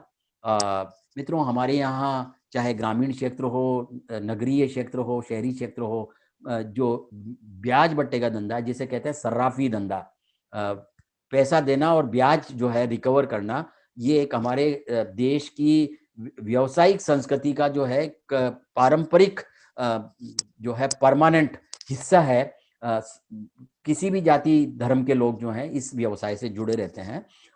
मित्रों, ये कई दशकों से कहूं या एक ऐसा भी कह दूं कि कई कुछ एकाध शताब्दी या इससे अधिक समय से भी ये जो इस व्यापार का जो प्रारूप है उसमें कहीं परिवर्तन नहीं हुआ। आज भी आज अगर मैं ये बिजनेस कर रहा हूं तो मेरे दादाजी या उनके भी पिताजी जो है यही इसी स्टाइल में ही बिजनेस करते थे, उसमें किसी तरीके का परिवर्तन नहीं आया। लेकिन परिवर्तन प्रकृति का नियम है, और यदि हम परिवर्तन बिजनेस में नहीं लाएंगे तो उसका जो है बहुत लंबे समय तक वो सस्टेन नहीं करता है। आप कहेंगे कि साहब आप खुद ही बोल रहे हैं कि ये तो पारंपरिक रूप से कई दशकों से चल रहा है या शताब्दियों से चल रहा है। निश्चित रूप से चल रहा है, लेकिन अब जो समय परिवर्तन आ रहा है, जिस तरीके से पारदर्शिता आ रही है और पैरेलल इकोनॉमी, क्योंकि मैं बहुत स्पष्ट रूप से बोलूं तो ये बिजनेस में जो है सारी पूंजी लगभग 90% तक वो 2 नंबर की पूंजी या अनअकाउंटेड अकाउंट्स के माध्यम से होती थी, जिस पर अब सरकार का जो है बहुत बड़ा शिकंजा है। तो ये अब हम इसको कितने दिन तक उसी स्टाइल में चला सकेंगे, ये तो एक भविष्यवाणी करने की बात है, लेकिन समय से चेतना, समय से जाग जाना और समय के अनुकूल अपने आप को ढाल लेना इस बिजनेस में वो बहुत आवश्यक है। उसके लिए आप एमएसएमई में रजिस्ट्रेशन करवा सकते हैं एज ए माइक्रो फाइनेंसर या एज ए फाइनेंस एक्टिविटी करने वाले एक एंटिटी के रूप में या एक एंटरप्राइजेस के रूप में आप इस में एमएसएमई में रजिस्ट्रेशन करा सकते हैं। देखिए, एनआईसी यानी नेशनल इंफॉर्मेटिक्स सेंटर 2008, इसके अंदर जितने भी क्षेत्र हैं व्यवसाय के या उत्पादन के, उनमें अलग अलग कैटेगरीज के अंदर ये कोडिंग किया हुआ है कि आप किस कोड के अंदर आते हैं और आपको एमएसएमई में किस तरीके से रजिस्ट्रेशन कराना है। तो पान ब्रोकर्स के लिए ये कोड है 64990, इसे चाहें तो नोट कर लें। इसमें जितने भी फाइनेंशियल सर्विस एक्टिविटीज हैं जो आप कर रहे हैं, ब्याज पे पैसा दे रहे हैं, माइक्रो फाइनेंसिंग कर रहे हैं, ऑटो फाइनेंसिंग कर रहे हैं, वो सब जो है इसके अंदर रजिस्ट्रेशन करवा सकते हैं, सिवाय इंश्योरेंस एंड पेंशन फंडिंग, ये इसमें शामिल नहीं है। इसके अलावा जितनी भी फाइनेंस की एक्टिविटीज हैं वो सब लोग, अगर उन्होंने एमएसएमई में रजिस्ट्रेशन नहीं करा रखा है तो उन्हें रजिस्ट्रेशन कराना चाहिए। मैं फिर से कहूंगा कि समय बदल रहा है, ये बहुत आवश्यक है, और इसका रजिस्ट्रेशन कहाँ होगा ये मैं अभी अगली स्लाइड में आपको बताने वाला हूं। और इसके अंदर भी जो लाभ दूसरे एंटिटीज को मिल रहे हैं एमएसएमईज के, जिस तरीके से आप लोन ले सकते हैं, लोन पर कम इंटरेस्ट रेट लगेगा या और कोई दूसरी सुविधाएं मिल सकती है, वो सारी सुविधाएं आपको उपलब्ध होंगी।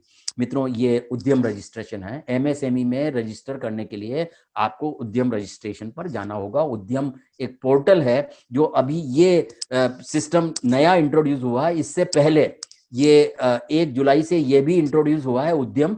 इसके पहले उद्योग आधार था। जितनी भी हमारी एग्जिस्टिंग यूनिट्स हैं एमएसएमई की, वो रजिस्टर हैं उद्योग आधार में, लेकिन अब उनके लिए भी कंपलसरी कर दिया है कि वो दोबारा से उद्यम रजिस्ट्रेशन करेंगे। और जितनी नई आने वाली यूनिट्स हैं, एस्पायरिंग यूनिट्स हैं, चाहे वो सर्विस सेक्टर में हो या प्रोडक्शन में हो, उन्हें कंपलसरीली ये उद्यम रजिस्ट्रेशन करना होगा। देखिए, ये भी 1 जुलाई से लागू कर दिया गया है। ये भी 13 मई को प्रस्तावित किया था फाइनेंस मिनिस्टर ने, और इसे भी 1 जुलाई से लागू कर दिया गया है। इसमें एमएसएमई के क्लासिफिकेशन की प्रक्रिया है रजिस्ट्रेशन के माध्यम से। अगर हम शॉर्ट में समझे तो कौन कौन कर सकते हैं इसमें रजिस्ट्रेशन, या किनको करना चाहिए। तो एस्पायरिंग यूनिट्स, यानी जो अब यूनिट्स लगने वाली हैं, चाहे वो प्रोडक्शन में हो या सर्विस सेक्टर में हो, वो सब जो है 1 जुलाई 2020 के बाद से, क्योंकि उद्योग आधार बंद कर दिया गया, अब इसी में रजिस्ट्रेशन होगा, उन्हें इसी में रजिस्ट्रेशन करना है। बहुत सिंपल प्रक्रिया है रजिस्ट्रेशन करने की। किसी तरीके का कोई डॉक्यूमेंट या प्रमाण या प्रूफ जो आप एप्लीकेशन करेंगे उसमें नहीं मांगा जाता है।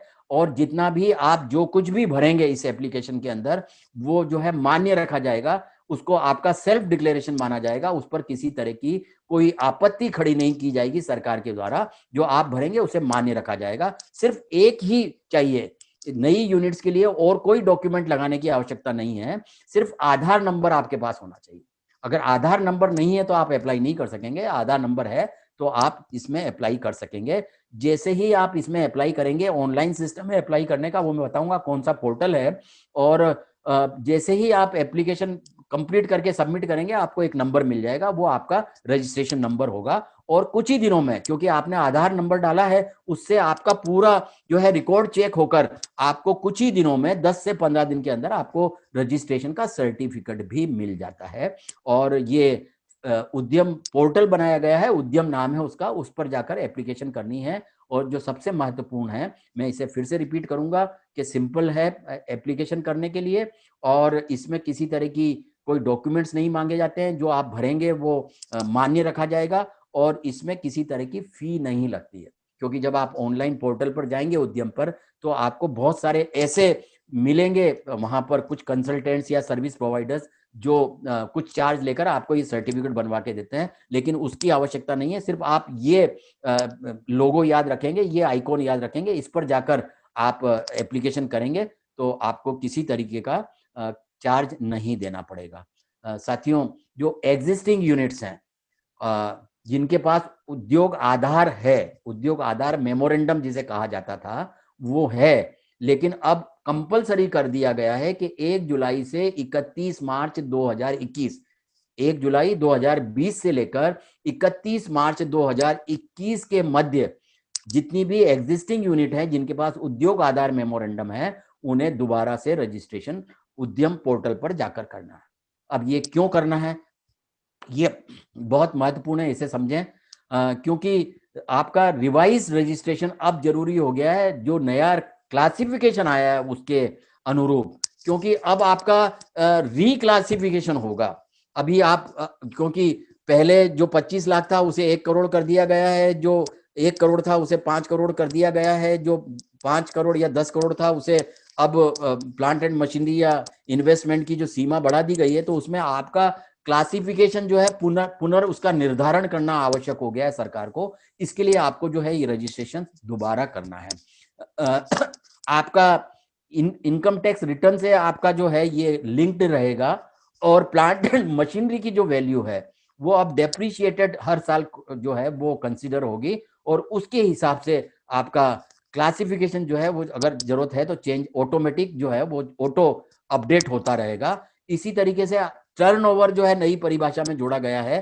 तो आपका जो जीएसटीआर का जो एनुअल रिटर्न है उसके आधार पर आपका जो टर्नओवर है वो कंसीडर होगा। न्यू रजिस्ट्रेशन नंबर इमीडिएट मिल जाता है। मैं अगली स्लाइड में बताऊंगा कि जैसे ही आप एप्लीकेशन सबमिट करते हैं वो आपको रजिस्ट्रेशन प्रोवाइड कर देता है और सर्टिफिकेट कुछ ही दिन में आपके पास प्राप्त हो जाएगा। ऑटो अपडेट क्लासिफिकेशन सिस्टम है, जैसा मैंने अभी कहा, मैं इसे फिर से रिपीट कर देता हूं क्योंकि जो नई क्लासिफिकेशन आई है या नई परिभाषा आई है माइक्रो, स्मॉल और मीडियम की, उसमें जो सीमाएं बढ़ा दी गई है, अब 1 करोड़, 10 करोड़ और 50 करोड़ है, तो उसके और जो टर्नओवर की जो मर्यादाएं हैं उसमें आप कहाँ हर साल फिट हो रहे हैं, उसके अनुरूप आपका जो है वो क्लासिफिकेशन अपने आप अपडेट होता रहेगा। मैं फिर से रिपीट करता हूं कि जितने भी एग्जिस्टिंग उद्योग आधार मेमोरेंडम वाली यूनिट्स हैं, एंटिटीज हैं, उन्हें उद्यम रजिस्ट्रेशन करना आवश्यक है 31 मार्च 2000 से पहले, ये ध्यान रखें। इनमें उद्यम रजिस्ट्रेशन के लिए अप्लाई कौन कर सकता है? मैन्युफैक्चरिंग यूनिट्स, चाहे वो आने वाली हो या वर्तमान में हो, इसी तरीके से सर्विस प्रोवाइडर जो वर्तमान में है या अब आने वाले हैं, पान ब्रोकर्स जिसके बारे में मैंने सारी जानकारी आपको दी है, इसके अलावा कुछ ट्रेडर्स।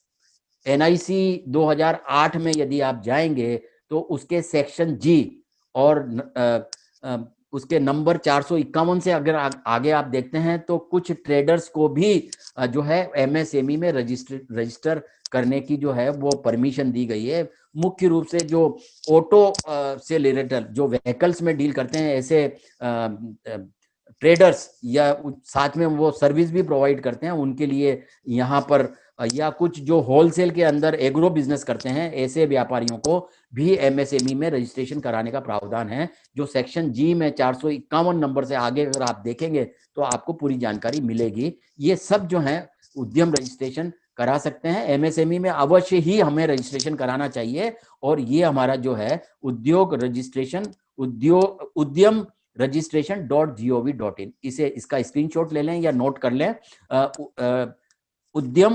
registration.gov.in, इस पर जाकर आपको जो है रजिस्ट्रेशन करना है। मैं पुनः रिपीट करूंगा कि जो जितने भी नए अब रजिस्ट्रेशन होंगे वो इसी पोर्टल से होंगे, उद्यम registration.gov.in से, और जो एग्जिस्टिंग एंटरप्राइजेस हैं, चाहे वो प्रोडक्शन में है, चाहे सर्विस यूनिट्स में है या इंडिविजुअल्स हैं जिन्होंने ऑलरेडी अपना रजिस्ट्रेशन उद्यम रजिस्ट्रेशन आपको 10-15 दिन के अंदर मिल जाता है।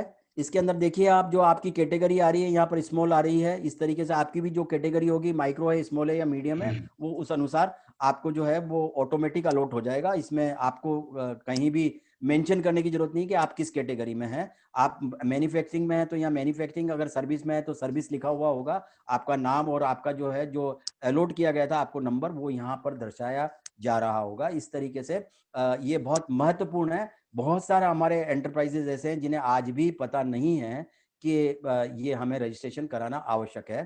साथियों, अब एमएसएमई महाराष्ट्र की बात करेंगे। साथियों, हम महाराष्ट्र की बात करें तो मैं इस बीच आपसे शेयर करना चाहता हूं बहुत हर्ष के साथ कि हमारे दो expert, panel expert, Shri Vivek Jain Ahmedabad से एंड श्री राहुल नाटा, दोनों चार्टर्ड अकाउंटेंट है। राहुल नाटा जी बंबई में स्थित हैं और बीजेएस मुंबई के सेक्रेटरी भी है, जनरल सेक्रेटरी, और दोनों एमएसएमई में बहुत महारत हासिल करते हैं। आपके जितने भी प्रश्न होंगे उनका उत्तर ये दोनों महानुभाव देंगे और मैं इन दोनों महानुभावों का, मेरे साथियों का स्वागत करता हूं, अभिनंदन करता हूं इस वेबिनार में।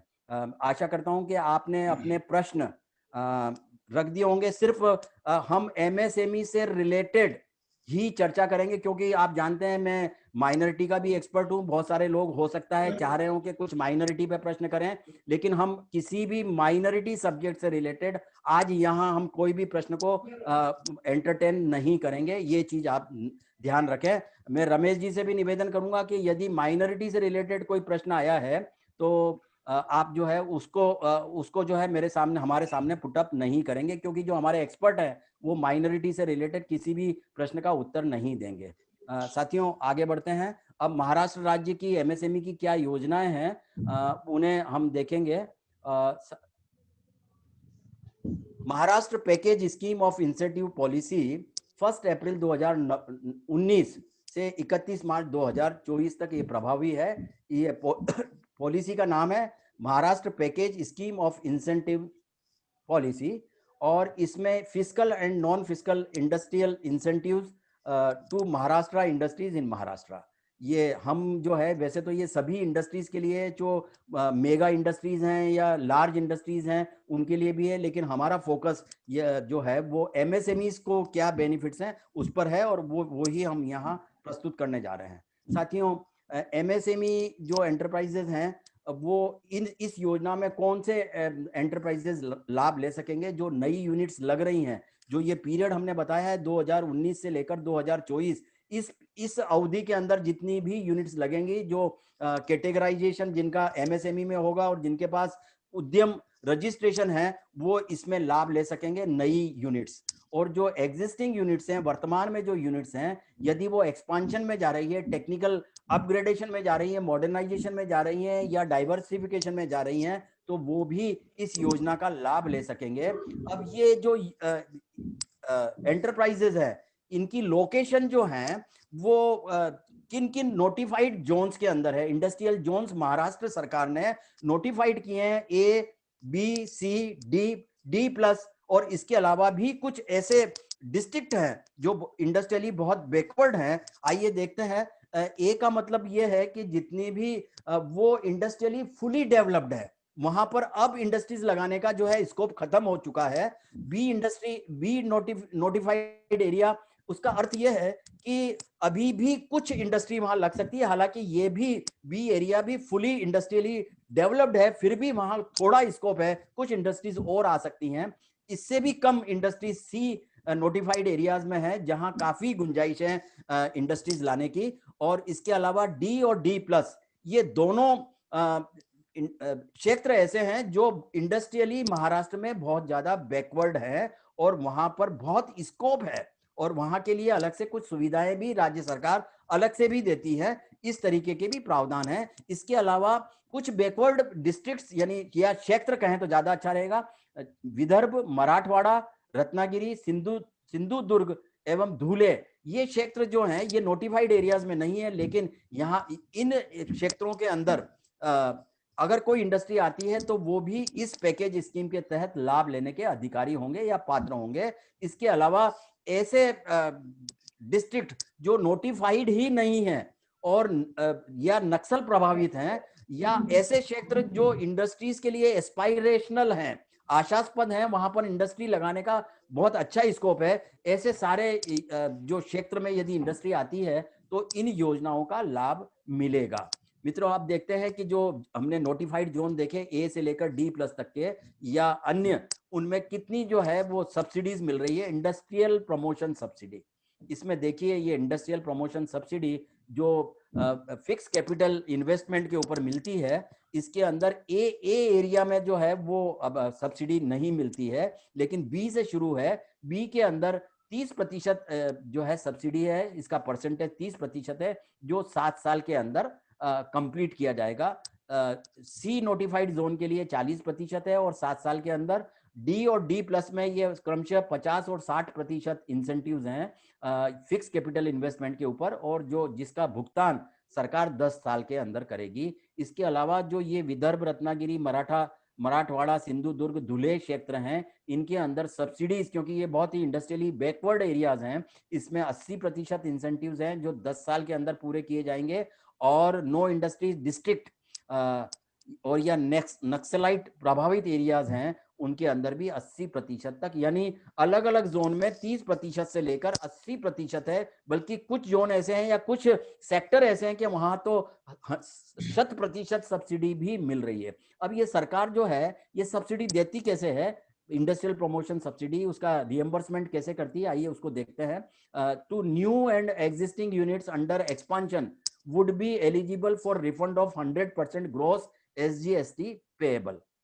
देखिए, ये जितनी भी ये इंडस्ट्रियल प्रमोशन सब्सिडी है, चाहे उसका पीरियड 7 साल का है या 10 साल का है रिएम्बर्समेंट का, वो आपका जितना भी ग्रॉस SGST बन रहा है उसमें जो है ये उसके अगेंस्ट में एडजस्ट होगा, ये जो है, या उसके अगेंस्ट में आपको रिफंड मिलेगा। इस तरीके से इंडस्ट्रियल प्रमोशन सब्सिडी को पेमेंट होगा। यानी आप जितना भी आपका ग्रॉस SGST पेएबल है या आपने पे किया है, उसका रिफंड आपको ईयर वाइज मिलेगा।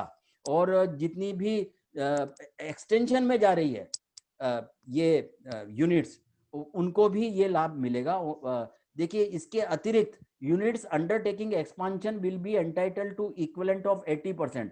एक यूनिट जो ऑलरेडी लगी हुई है, सपोज 10 साल से लगी हुई है, अब एक्सपांशन में जा रही है, तो जो एक्सपांशन का जो अमाउंट है उनका, एक्सपांशन के ऊपर जितना भी प्लांट एंड मशीनरी या फिक्स कैपिटल इन्वेस्टमेंट खर्च किया जा रहा है, उस पर 80% तक जो है ये सब्सिडी प्राप्त होगी, चाहे वो किसी भी जोन में हो, चाहे ए से लेकर डी जोन तक हो या अन्य बैकवर्ड एरियाज में हो, उन्हें जो है ये 80% सब्सिडी प्राप्त होगी। दूसरा, food and agro processing and eligible green energy and biofuel manufacturing units, चाहे ये ए जोन में भी हैं, तो उन्हें अगर वो एक्सपांशन में जाते हैं तो 100% तक इन्हें सब्सिडी मिलेगी। और इनका जो एडजस्टमेंट है एसजीएसटी का, उसके लिए एडिशनल 2 साल की जो है मर्यादा बढ़ाकर दिए जाएगा। यदि 8 साल है तो 10 साल के अंदर इन्हें ये जो है मिलेगा। साथियों, फिक्स कैपिटल इन्वेस्टमेंट, ये इसके अंदर हर राज्य अपने तरीके से फिक्स कैपिटल इन्वेस्टमेंट की परिभाषा निर्धारित करता है। जरूरी नहीं है कि यहाँ जैसे आप पहला बुलेट देख रहे हैं इसके अंदर लैंड जो है शामिल की गई है, लेकिन कुछ राज्य ऐसे हैं कि जिनके अंदर बिल्डिंग तो शामिल है, लैंड की कॉस्ट शामिल नहीं है, ऐसा भी होता है। लेकिन महाराष्ट्र में क्या है, आइए वो समझें। लैंड, जितनी भी लैंड की कॉस्ट है, आपने जो इंडस्ट्री लगाई है उसकी जो लैंड की कॉस्ट है वो आपके फिक्स कैपिटल इन्वेस्टमेंट में जुड़ेगी। बिल्डिंग, प्लांट बिल्डिंग और प्लांट के अलावा एडमिनिस्ट्रेटिव ब्लॉक या रेजिडेंशियल बिल्डिंग, यदि मैन्युफैक्चरिंग प्रोसेस के लिए यदि क्वार्टर्स, वर्कर्स क्वार्टर्स या इस तरीके के कुछ क्वार्टर्स बनाने की आवश्यकता है जी। तो हम बात कर रहे थे फिक्स कैपिटल इन्वेस्टमेंट की। Plant and machinery including tools, ये जुड़ता है एफसीआई के अंदर। इंफ्रास्ट्रक्चरल डेवलपमेंट, जितना भी आप यूनिट के आजू बाजू में फेंसिंग कर रहे हैं, रोड बना रहे हैं, बाउंड्री बना रहे हैं, पावर लाने का खर्चा है या दूसरा कोई इंफ्रास्ट्रक्चर है, तो वो एफसीआई में फिक्स कैपिटल इन्वेस्टमेंट में शामिल किया जाएगा या कैलकुलेट किया जाएगा। Installation and pre operating expenses, ये जितना भी एरेक्शन का या प्लांट एंड मशीनरी का खर्चा है और या प्री ऑपरेटिंग एक्सपेंसेस हैं, वो सब ट्रायल बेस पर जो एक्सपेंसेस होते हैं ट्रायल करने के, वो भी इसमें शामिल होंगे। आर&डी, यदि आप आर&डी यूनिट लगा रहे हैं, रिसर्च एंड डेवलपमेंट यूनिट लगा रहे हैं, तो उसके अंदर जितनी भी आप इक्विपमेंट ला रहे हैं उसका 25% कॉस्ट आपके एफसीआई में जुड़ेगा। इस तरीके से यदि रॉयल्टी आपने कोई पे की है तो वो भी टेक्निकल नो हाउ के लिए, तो उसकी भी सर्टेन कॉस्ट 10% तक की जो है वो एफसीआई में जुड़ेगी। ये इस तरीके के महाराष्ट्र राज्य के नियम हैं जिसे हमें समझना आवश्यक है। मित्रों, इसके अलावा इंडस्ट्रियल प्रमोशन सब्सिडी के अलावा इंटरेस्ट सब्सिडी भी जो है देने का प्रावधान है। इसके अंदर 5% तक इंटरेस्ट सब्सिडी मिलती है। ये टर्म लोन के ऊपर जो है सब्सिडी देने का प्रावधान है। और इसके अंदर जितना आपका हर साल का इलेक्ट्रिसिटी बिल है, आप जितना पेमेंट कर रहे हैं उसके सामने ये जो है एडजस्ट होता है। मतलब पेमेंट तो आपको इलेक्ट्रिसिटी का करना है, लेकिन जितना आपने इलेक्ट्रिसिटी पूरे साल का रिलेवेंट ईयर में जितना इलेक्ट्रिसिटी का पेमेंट किया है, वो आपको 5% इंटरेस्ट सब्सिडी के रूप में वापस मिलेगा। यदि सब्सिडी ज्यादा बन रही है और आपका इलेक्ट्रिसिटी बिल कम है, तो उस रिलेवेंट ईयर में उतना ही मिलेगा, आपको ज्यादा नहीं मिलेगा, और ये कैरी फॉरवर्ड भी नहीं होगा। ये 2 चीजें बहुत महत्वपूर्ण है। मैं समझता हूं कि क्लियर है। मैं इसे फिर से अगर समझाने की जरूरत है तो एक बार पुनः मैं इसको एक्सप्लेन करता हूं। इंटरेस्ट सब्सिडी 5% है टर्म लोन के ऊपर, और इसकी कोई सीमा नहीं है। जब खत्म होगा तो ये वाइंड अप हो जाएगा, अकाउंट सेटल हो जाएगा, और इसके अंदर जितना भी आपका हर साल का इलेक्ट्रिसिटी बिल आप पे कर रहे हैं, उतनी राशि आपको इंटरेस्ट की बनती है तो आपको वापस रिफंड मिलेगा। साथियों, अभी भी कुछ लोग एडमिट करने के लिए रिक्वेस्ट कर रहे हैं, सेठिया जी।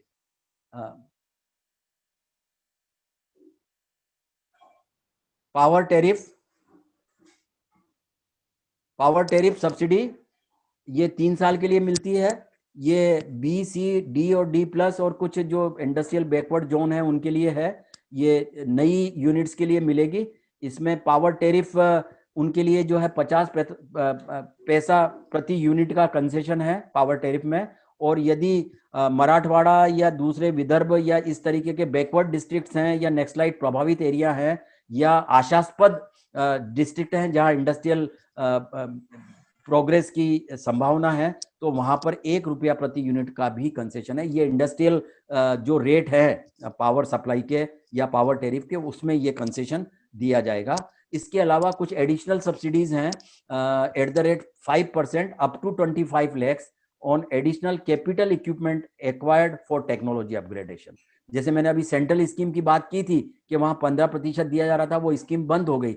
ऐसा ही यदि आप टेक्नोलॉजिकल अपग्रेडेशन एग्जिस्टिंग यूनिट्स के लिए ला रहे हैं, तो उसमें 5% की दर से आपका जो इन्वेस्टमेंट है प्लांट एंड मशीनरी के ऊपर या उसके इंस्टॉलेशन पर, उस पर आपको 5% की दर से सब्सिडी मिलेगी। लेकिन कंडीशन ये है कि it is subject to maximum of 25 lakhs, 25 lakh से ज्यादा की रकम नहीं होगी। इसी तरीके से यदि आप पोल्यूशन कंट्रोल या एफ्लुएंट रिसाइकलिंग से संबंधित कोई इक्विपमेंट आप डाल रहे हैं, तो उस पर भी आपको 5 लाख रुपए तक की सब्सिडी है। या कैपिटल इन्वेस्टमेंट, इसकी सीमा जो है अधिकतम 5 लाख है, लेकिन जो इसकी रेट है सब्सिडी की वो 25% है। रिएम्बर्समेंट अगेंस्ट एक्सपेंसेस, आप जैसा कि मैंने अभी पहले कहा था कि जितनी तरह के कि आप सर्टिफिकेट्स अप्लाई कर रहे हैं, पेटेंट्स अप्लाई कर रहे हैं, तो उसमें जो भी खर्चा हो रहा है वो देने का या रिफंड करने का प्रावधान है। 75% फॉर क्वालिटी सर्टिफिकेशन, जो जीरो इफेक्ट जीरो डिफेक्ट के अंदर हमने क्वालिटी सर्टिफिकेट की बात की थी, यदि वो आप ले रहे हैं तो यहाँ 75% तक वो जो चार्जेस फी लग रही है सर्टिफिकेट लेने की, वो मैक्सिमम 1 लाख रुपए तक वो आप अवेल कर सकते हैं। नेशनल पेटेंट या इंटरनेशनल पेटेंट, इसके अंदर भी जो है अच्छी खासी राशि मिलती है। नेशनल पेटेंट के लिए एट द रेट 75% और 10 लाख तक अधिकतम।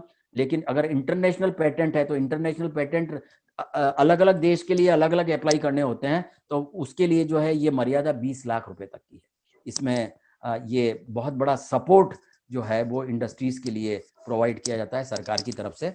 साथियों, इसके अलावा भी कुछ और एडिशनल सब्सिडीज हैं।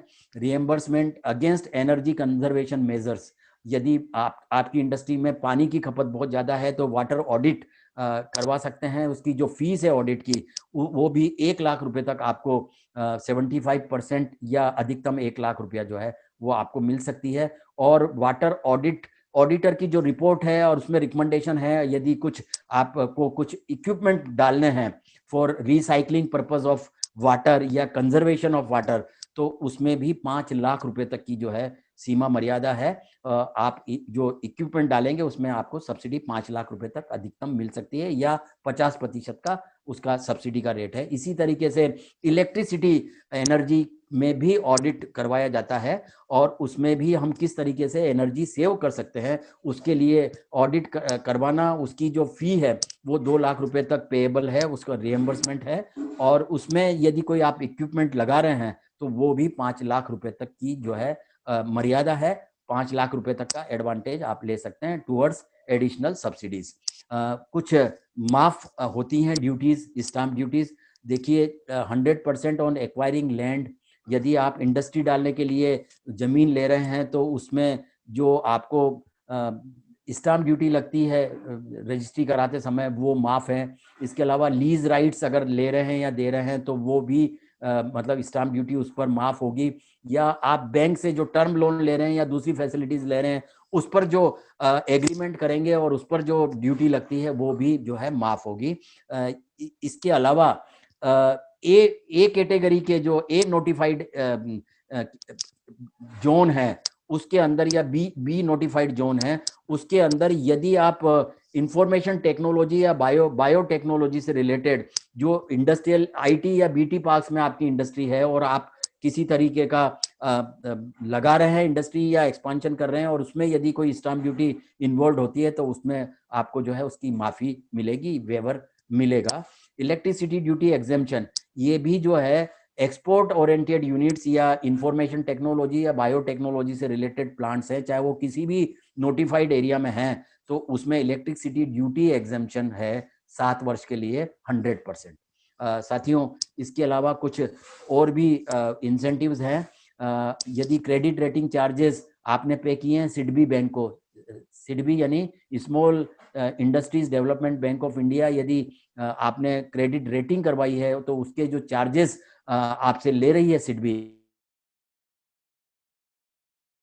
वो भी 40,000 रुपए तक जो है रियम्बर्समेंट का कायदा है। इसके अलावा ऐसी एस्पायरेशनल यूनिट्स जो स्टॉक एक्सचेंज पर जाना चाहती है, एसएमई स्टॉक एक्सचेंज पर, जो माइक्रो और स्मॉल यूनिट्स हैं, और वो लिस्टिंग करवाती हैं, अपना इशू लाती हैं, उन्हें एक्सपेंशन करना है, उन्हें आगे बढ़ना है, तो उसके लिए ये सारे प्रावधान हैं। सरकार भी इसके लिए फंड बहुत सारे जो है उन्होंने क्रिएट किए हैं, जिसकी मैं आगे भी आपसे चर्चा करूंगा। तो इसमें जो खर्चे आप कर रहे हैं इशू लाने के लिए या लिस्टिंग करने के लिए, तो वो 6 लाख रुपए तक के एक्सपेंसेस जो है रियम्बर्स होते हैं। साथियों, ये अभी सभी राज्यों में लैंड जो है वो प्रोवाइड करने का नियम सा बन गया है।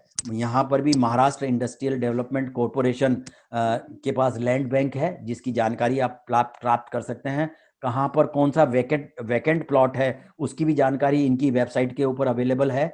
कौन सा प्लॉट खाली है, वैकेंट प्लॉट है, उसकी क्या रेट है, हमें किस रेट पे मिलेगा, आदि आदि सारी जानकारी जो है प्राप्त की जा सकती है। ये अगर आपको ये सारी जानकारी चाहिए तो महाराष्ट्र इंडस्ट्रियल डेवलपमेंट कॉरपोरेशन के वेबसाइट पर जाना होगा। देखिए, इसकी वेबसाइट यहाँ आपको नजर आ रही है, www.midsindia.org।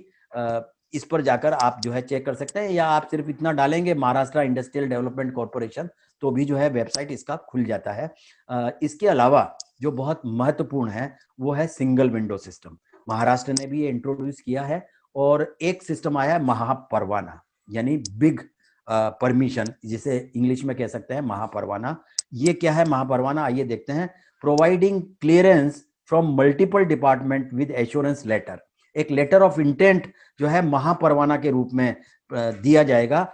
अगर वो मिल जाता है, जो नॉर्मल कोर्स में किसी भी एस्पायरिंग यूनिट को मिल जाता है विदाउट एनी डिफिकल्टी, इसका अर्थ ये है कि आपको परमिशन मिल गई।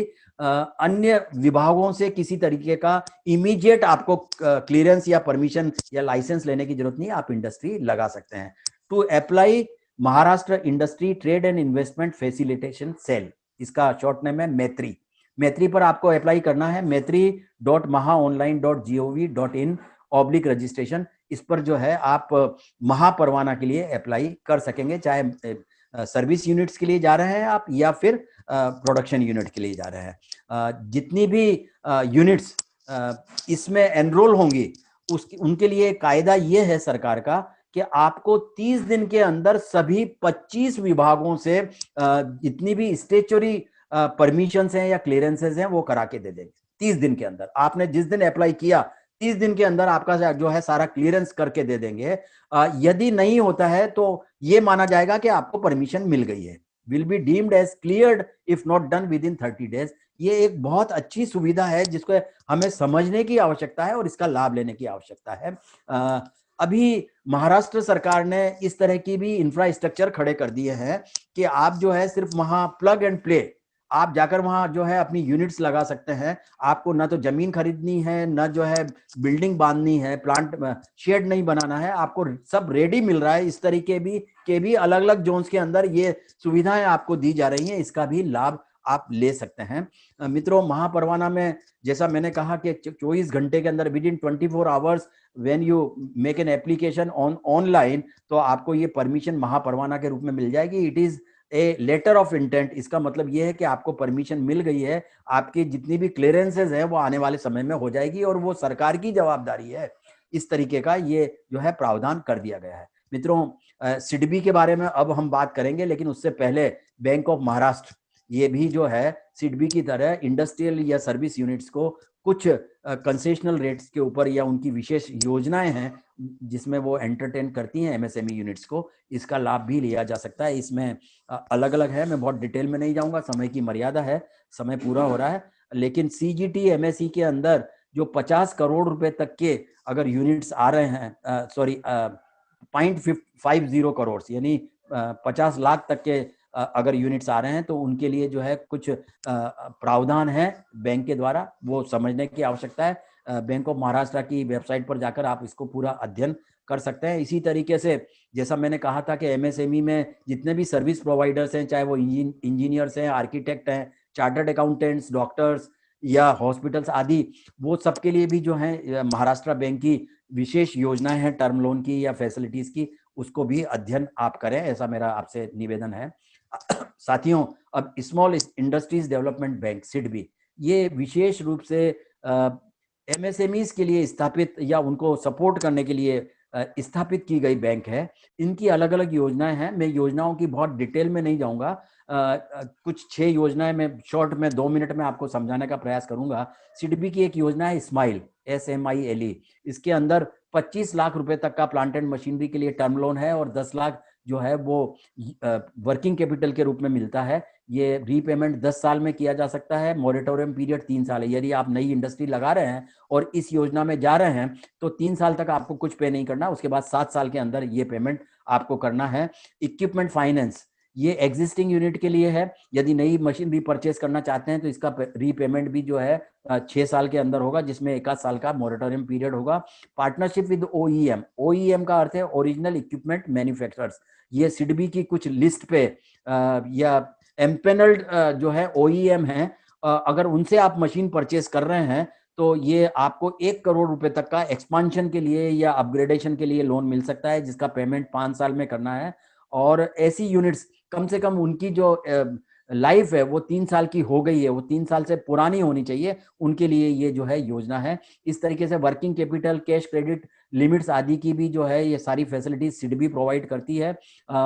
कुछ ट्रेडर्स के लिए, जैसा मैंने कहा था, ऑटो ट्रेडर्स या कुछ एग्रो बेस्ड ट्रेडर्स जो है एमएसएमई में अपना रजिस्ट्रेशन करा सकते हैं, तो ऐसे ट्रेडर्स जिन्होंने एमएसएमई में रजिस्ट्रेशन कराया है उनके लिए भी जो है 1 करोड़ रुपए तक का लोन देने का प्रावधान है। और अलग अलग योजनाएं हैं, कुछ टॉप अप लोन स्कीम्स हैं जो अभी कोरोना काल में जो है घोषित की गई है, और ये भी ऊपर purchase of equipments for enterprises development, ये भी कोरोना काल में सिडबी ने डिक्लेयर की है। इसमें भी एग्जिस्टिंग यूनिट को 2 से 3 करोड़ रुपए तक लोन देने का प्रावधान है। Emergency response, corona emergency response में भी ये जो है corona virus, emergency response against corona virus, इसके अंदर भी एग्जिस्टिंग यूनिट को 50 लाख रुपए तक का लोन और सिर्फ इंटरेस्ट 5% तक, ये बहुत अच्छी योजना है। और इस तरीके से आप देखिए कि एक दूसरी योजना जो आप नीचे देख रहे हैं, SIDBI assistance to facilitate emergency response against corona virus, इस योजना का नाम है सेफ प्लस। यदि ऐसी एंटिटी एमएसएमई में जिनके पास गवर्नमेंट ऑर्डर्स थे और कोरोना की वजह से वो समय से भुगतान नहीं कर पाए, एग्जीक्यूट नहीं कर पाए ऑर्डर, और आप करना चाहते हैं, तो उनके लिए ये योजना है कि 1 करोड़ तक उन्हें लोन मिलेगा, सिर्फ 5% ब्याज दर पर 5 साल के लिए। इस तरह की योजना भी सिडबी की है। मित्रों, सिडबी की योजना में ये आवश्यक नहीं है लाभ लेने के लिए कि आप सिडबी के क्लाइंट हैं। आप जिस भी शेड्यूल बैंक के क्लाइंट हैं उनके माध्यम से भी सिडबी की योजनाओं का लाभ लिया जा सकता है। मित्रों, डिस्ट्रिक्ट इंडस्ट्री सेंटर एमएसएमईज के लिए बेस्ट नोडल एजेंसी है। आपको किसी तरह का असिस्टेंस चाहिए, गाइडेंस चाहिए, योजनाओं की जानकारी चाहिए, तो हमारा निवेदन आपसे प्रार्थना की जो है आप डिस्ट्रिक्ट इंडस्ट्री सेंटर को संपर्क करिए, वहां से सारी जानकारी, पूरा सपोर्ट आपको वहां से मिलेगा। मिस्टर 5 मिनट में, क्योंकि समय 8:45 हो रहे हैं, मैं 5 मिनट में कोविड रिलीफ पैकेज एक्सप्लेन करके फिर आपके प्रश्न उत्तर रहेंगे। मैं आशा करता हूं कि आप में से अधिक ने जो है, जो भी चाहते थे, आपके पास प्रश्न है एमएसएमई से रिलेटेड या लोन स्कीम से रिलेटेड, वो आपने प्रस्तुत किए होंगे, उनका हम जवाब देना, हमारे एक्सपर्ट जो आ रहे हैं, आ चुके हैं, उनके वो आपके प्रश्नों का उत्तर देंगे। Covid relief 19 package, emergency credit line, ये आपको पता है, ये मई के अंदर इसका घोषणा हुई, 13 मई को, और collateral free automatic loan emergency credit line, ये इसके अंदर जितनी भी आपकी आउटस्टैंडिंग थी, यानी आपने बैंक से जो लोन या कैश क्रेडिट फैसिलिटीज 29 फरवरी 2020 को अवेल की हुई थी, उसका 20% आपको लोन कोलेटरल फ्री मिलेगा, जिसकी सरकार गारंटी दे रही है इस तरीके का। और ये पहले योजना 30 सितंबर थी, उसके बाद बढ़ाकर 31 दिसंबर की गई, और अब जो है ये योजना 31 मार्च तक है। इसके अंदर 3 लाख करोड़ रुपए का फंड जो है वो बनाया गया। इस योजना में सभी एंटिटीज को प्रोवाइड, और इसमें जरूरी नहीं है कि एमएसएमईज के लिए है, यदि कोई व्यापारी भी यदि जिसने लोन लिया हुआ था, टर्म लोन या कैश क्रेडिट फैसिलिटीज 29 फरवरी 2020 को अगर आउटस्टैंडिंग था, तो वो भी इस योजना में लाभान्वित हो सकते हैं। अभी मित्रों, ये पहले जिन एंटिटीज का 100 करोड़ का टर्नओवर था वार्षिक, उनके लिए योजना थी, लेकिन अब इसे बढ़ाकर 500 करोड़ तक कर दी गई है और 31 मार्च तक ये योजना है। जिन महानुभावों ने या जिन उद्यमियों ने अभी तक लाभ नहीं लिया है, वो अभी भी इसको समझें और लाभ ले सकते हैं। एक दूसरी योजना थी क्रेडिट गारंटी स्कीम फॉर सब ऑर्डिनेट डेब्ट स्ट्रेस्ड। ये कंपनीज के लिए थी, उनके प्रमोटर स्टेक का जो है 15% तक कोरोना से निपटने के लिए उन्हें लोन देने का प्रावधान था, जो अधिकतम 75 लाख रुपए तक मिल सकता था, और इसमें सरकार 90% तक गारंटी दे रही थी, यानी ये भी कोलेटरल फ्री लोन मिल रहा था। लेकिन इसमें एक शर्त ये थी कि जितना भी लोन मिलेगा वो प्रमोटर्स जो है वो प्रमोटर्स स्टेक में इन्फ्यूज करेंगे, उसको अन्य कहीं यूज नहीं कर सकेंगे। और इसमें भी 20,000 करोड़ रुपए का प्रावधान किया गया था, जिससे देश की 2 लाख एंटिटीज जो है लाभान्वित होने वाली थी। साथियों, अभी हमने बात की थी एसएमई स्टॉक एक्सचेंज की, इसके लिए भी सरकार ने 50,000 करोड़ का फंड ऑफ फंड्स क्रिएट किया है, और इसमें जो है जो एस्पायरेशनल यूनिट्स हैं जो आगे प्रोग्रेस करना चाहती है और आशास्पद हैं, उन्हें जो है इसमें इस फंड को यूटिलाइज करते हुए, और इसके अंदर भी जो है वो एक एडवांटेज ये है कि आपके कुछ प्रतिशत शेयर, शायद 15% तक वो सरकार खुद जो है बाय करेगी आपके शेयर्स, इस तरीके का प्रावधान है। और मित्रों, ये एक लास्ट हम देखेंगे, interest on subsidy, interest subsidy scheme for exporters. ये जो एक्सपोर्टर्स हैं, इनकी जो प्री और पोस्ट शिपमेंट के ऊपर जो उन्होंने क्रेडिट ली हुई है, उस पर 5% की दर से इंटरेस्ट की सब्सिडी मिल रही थी, और ये 31 मार्च 2021 तक जो है प्रभावी है। इसमें सभी एक्सपोर्टर्स ने लाभ भी लिया है, ये सिर्फ आपकी जानकारी के लिए है। मित्रों, जो डेफरमेंट ऑफ लोन इंस्टॉलमेंट का मामला था, आपको पता है कि पहले 3 महीने के लिए हुआ, फिर जो है बढ़ाकर 30 सितंबर तक किया। आपको जो ईएमआईज भरनी थी लोन के अगेंस्ट में, उसको जो है 6 महीने या 30 सितंबर तक डेफर किया था। उसके बाद सुप्रीम कोर्ट के अंदर जो है वो केस गया कि साहब हम इंटरेस्ट पर इंटरेस्ट नहीं लेना चाहिए, तो अल्टीमेटली ये जजमेंट आया कि जो है कंपाउंड इंटरेस्ट नहीं लिया जाएगा, जो नॉर्मल इंटरेस्ट है वो ही जो है चार्जेबल होगा। इस तरीके से ये डेफर्ड लोन पेमेंट जो है ये एक स्कीम आई थी, और इसका लाभ लगभग हम सभी ने लिया है। मित्रों, इसमें ये भी प्रस्तावित किया गया कि 200 करोड़ तक के जितने भी टेंडर्स होंगे वो ओवरसीज सप्लायर्स को जो है फ्लोट नहीं होंगे। अभी जो है ये देश में ही जो है ये 200 करोड़ तक के टेंडर फ्लोट किए जाएंगे, और इसमें एमएसएमई सेक्टर को प्रायोरिटी दी जाएगी। ई मार्केट लिंकेज, एक ऐसा प्लेटफॉर्म भी क्रिएट किया जाएगा कि एमएसएमई सेक्टर्स जो हैं इसका लाभ ले सकें। जिस तरीके से अमेजॉन, फ्लिपकार्ट या इस तरीके के प्लेटफॉर्म हैं, उसी तरीके का प्लेटफॉर्म जो है एमएसएमईज के लिए ई मार्केट लिंकेज जो है वो निकट भविष्य में होगा, जिसका लाभ भी जो है ये हमारी सब यूनिट्स ले पाएंगी। जो डोमेस्टिक प्रोडक्ट्स में है उनको तो बहुत बड़ा लाभ इससे मिलेगा। और इंडस्ट्रियल प्रमोशन सब्सिडी हर राज्य देता है, और वो क्योंकि लेट आती है, सब कुछ आता है, तो कोविड रिलीफ पैकेज में ये जो है रिक्वेस्ट की गई थी स्टेट से, यदि किसी भी एंटिटी की इंडस्ट्रियल प्रमोशन सब्सिडी रुकी हुई है तो उसे इमीडिएट जो है रिलीज किया जाए। इस तरीके के आदेश केंद्र सरकार के द्वारा जारी भी किए गए थे। साथियों, ये एमएसएमई समाधान पोर्टल है।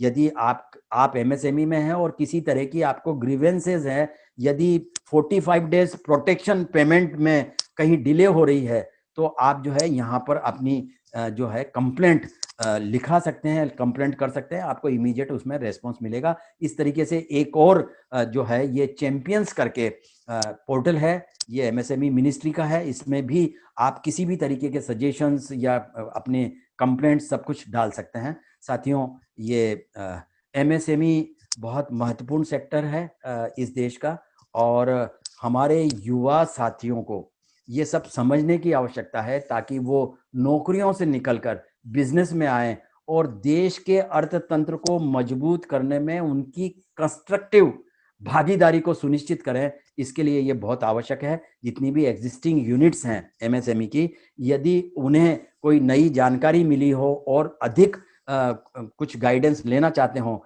तो उनका हम स्वागत करेंगे। मेरा ये नाम, मेरा टेलीफोन नंबर है, इसे नोट कर लीजिए, इसका स्क्रीनशॉट ले लीजिए। मुझे आप ईमेल भी कर सकते हैं। हमारे जितनी भी आपकी क्वेरीज आएंगी वो हम समय समय पर उनको जो है जवाब देंगे आपको, और हम प्रयास करेंगे कि आप जो मार्गदर्शन लेना चाहते हैं और उसके माध्यम से आगे बढ़ना चाहते हैं उसमें आप सफल हों। आपने सुना, मैं आपका धन्यवाद करता हूं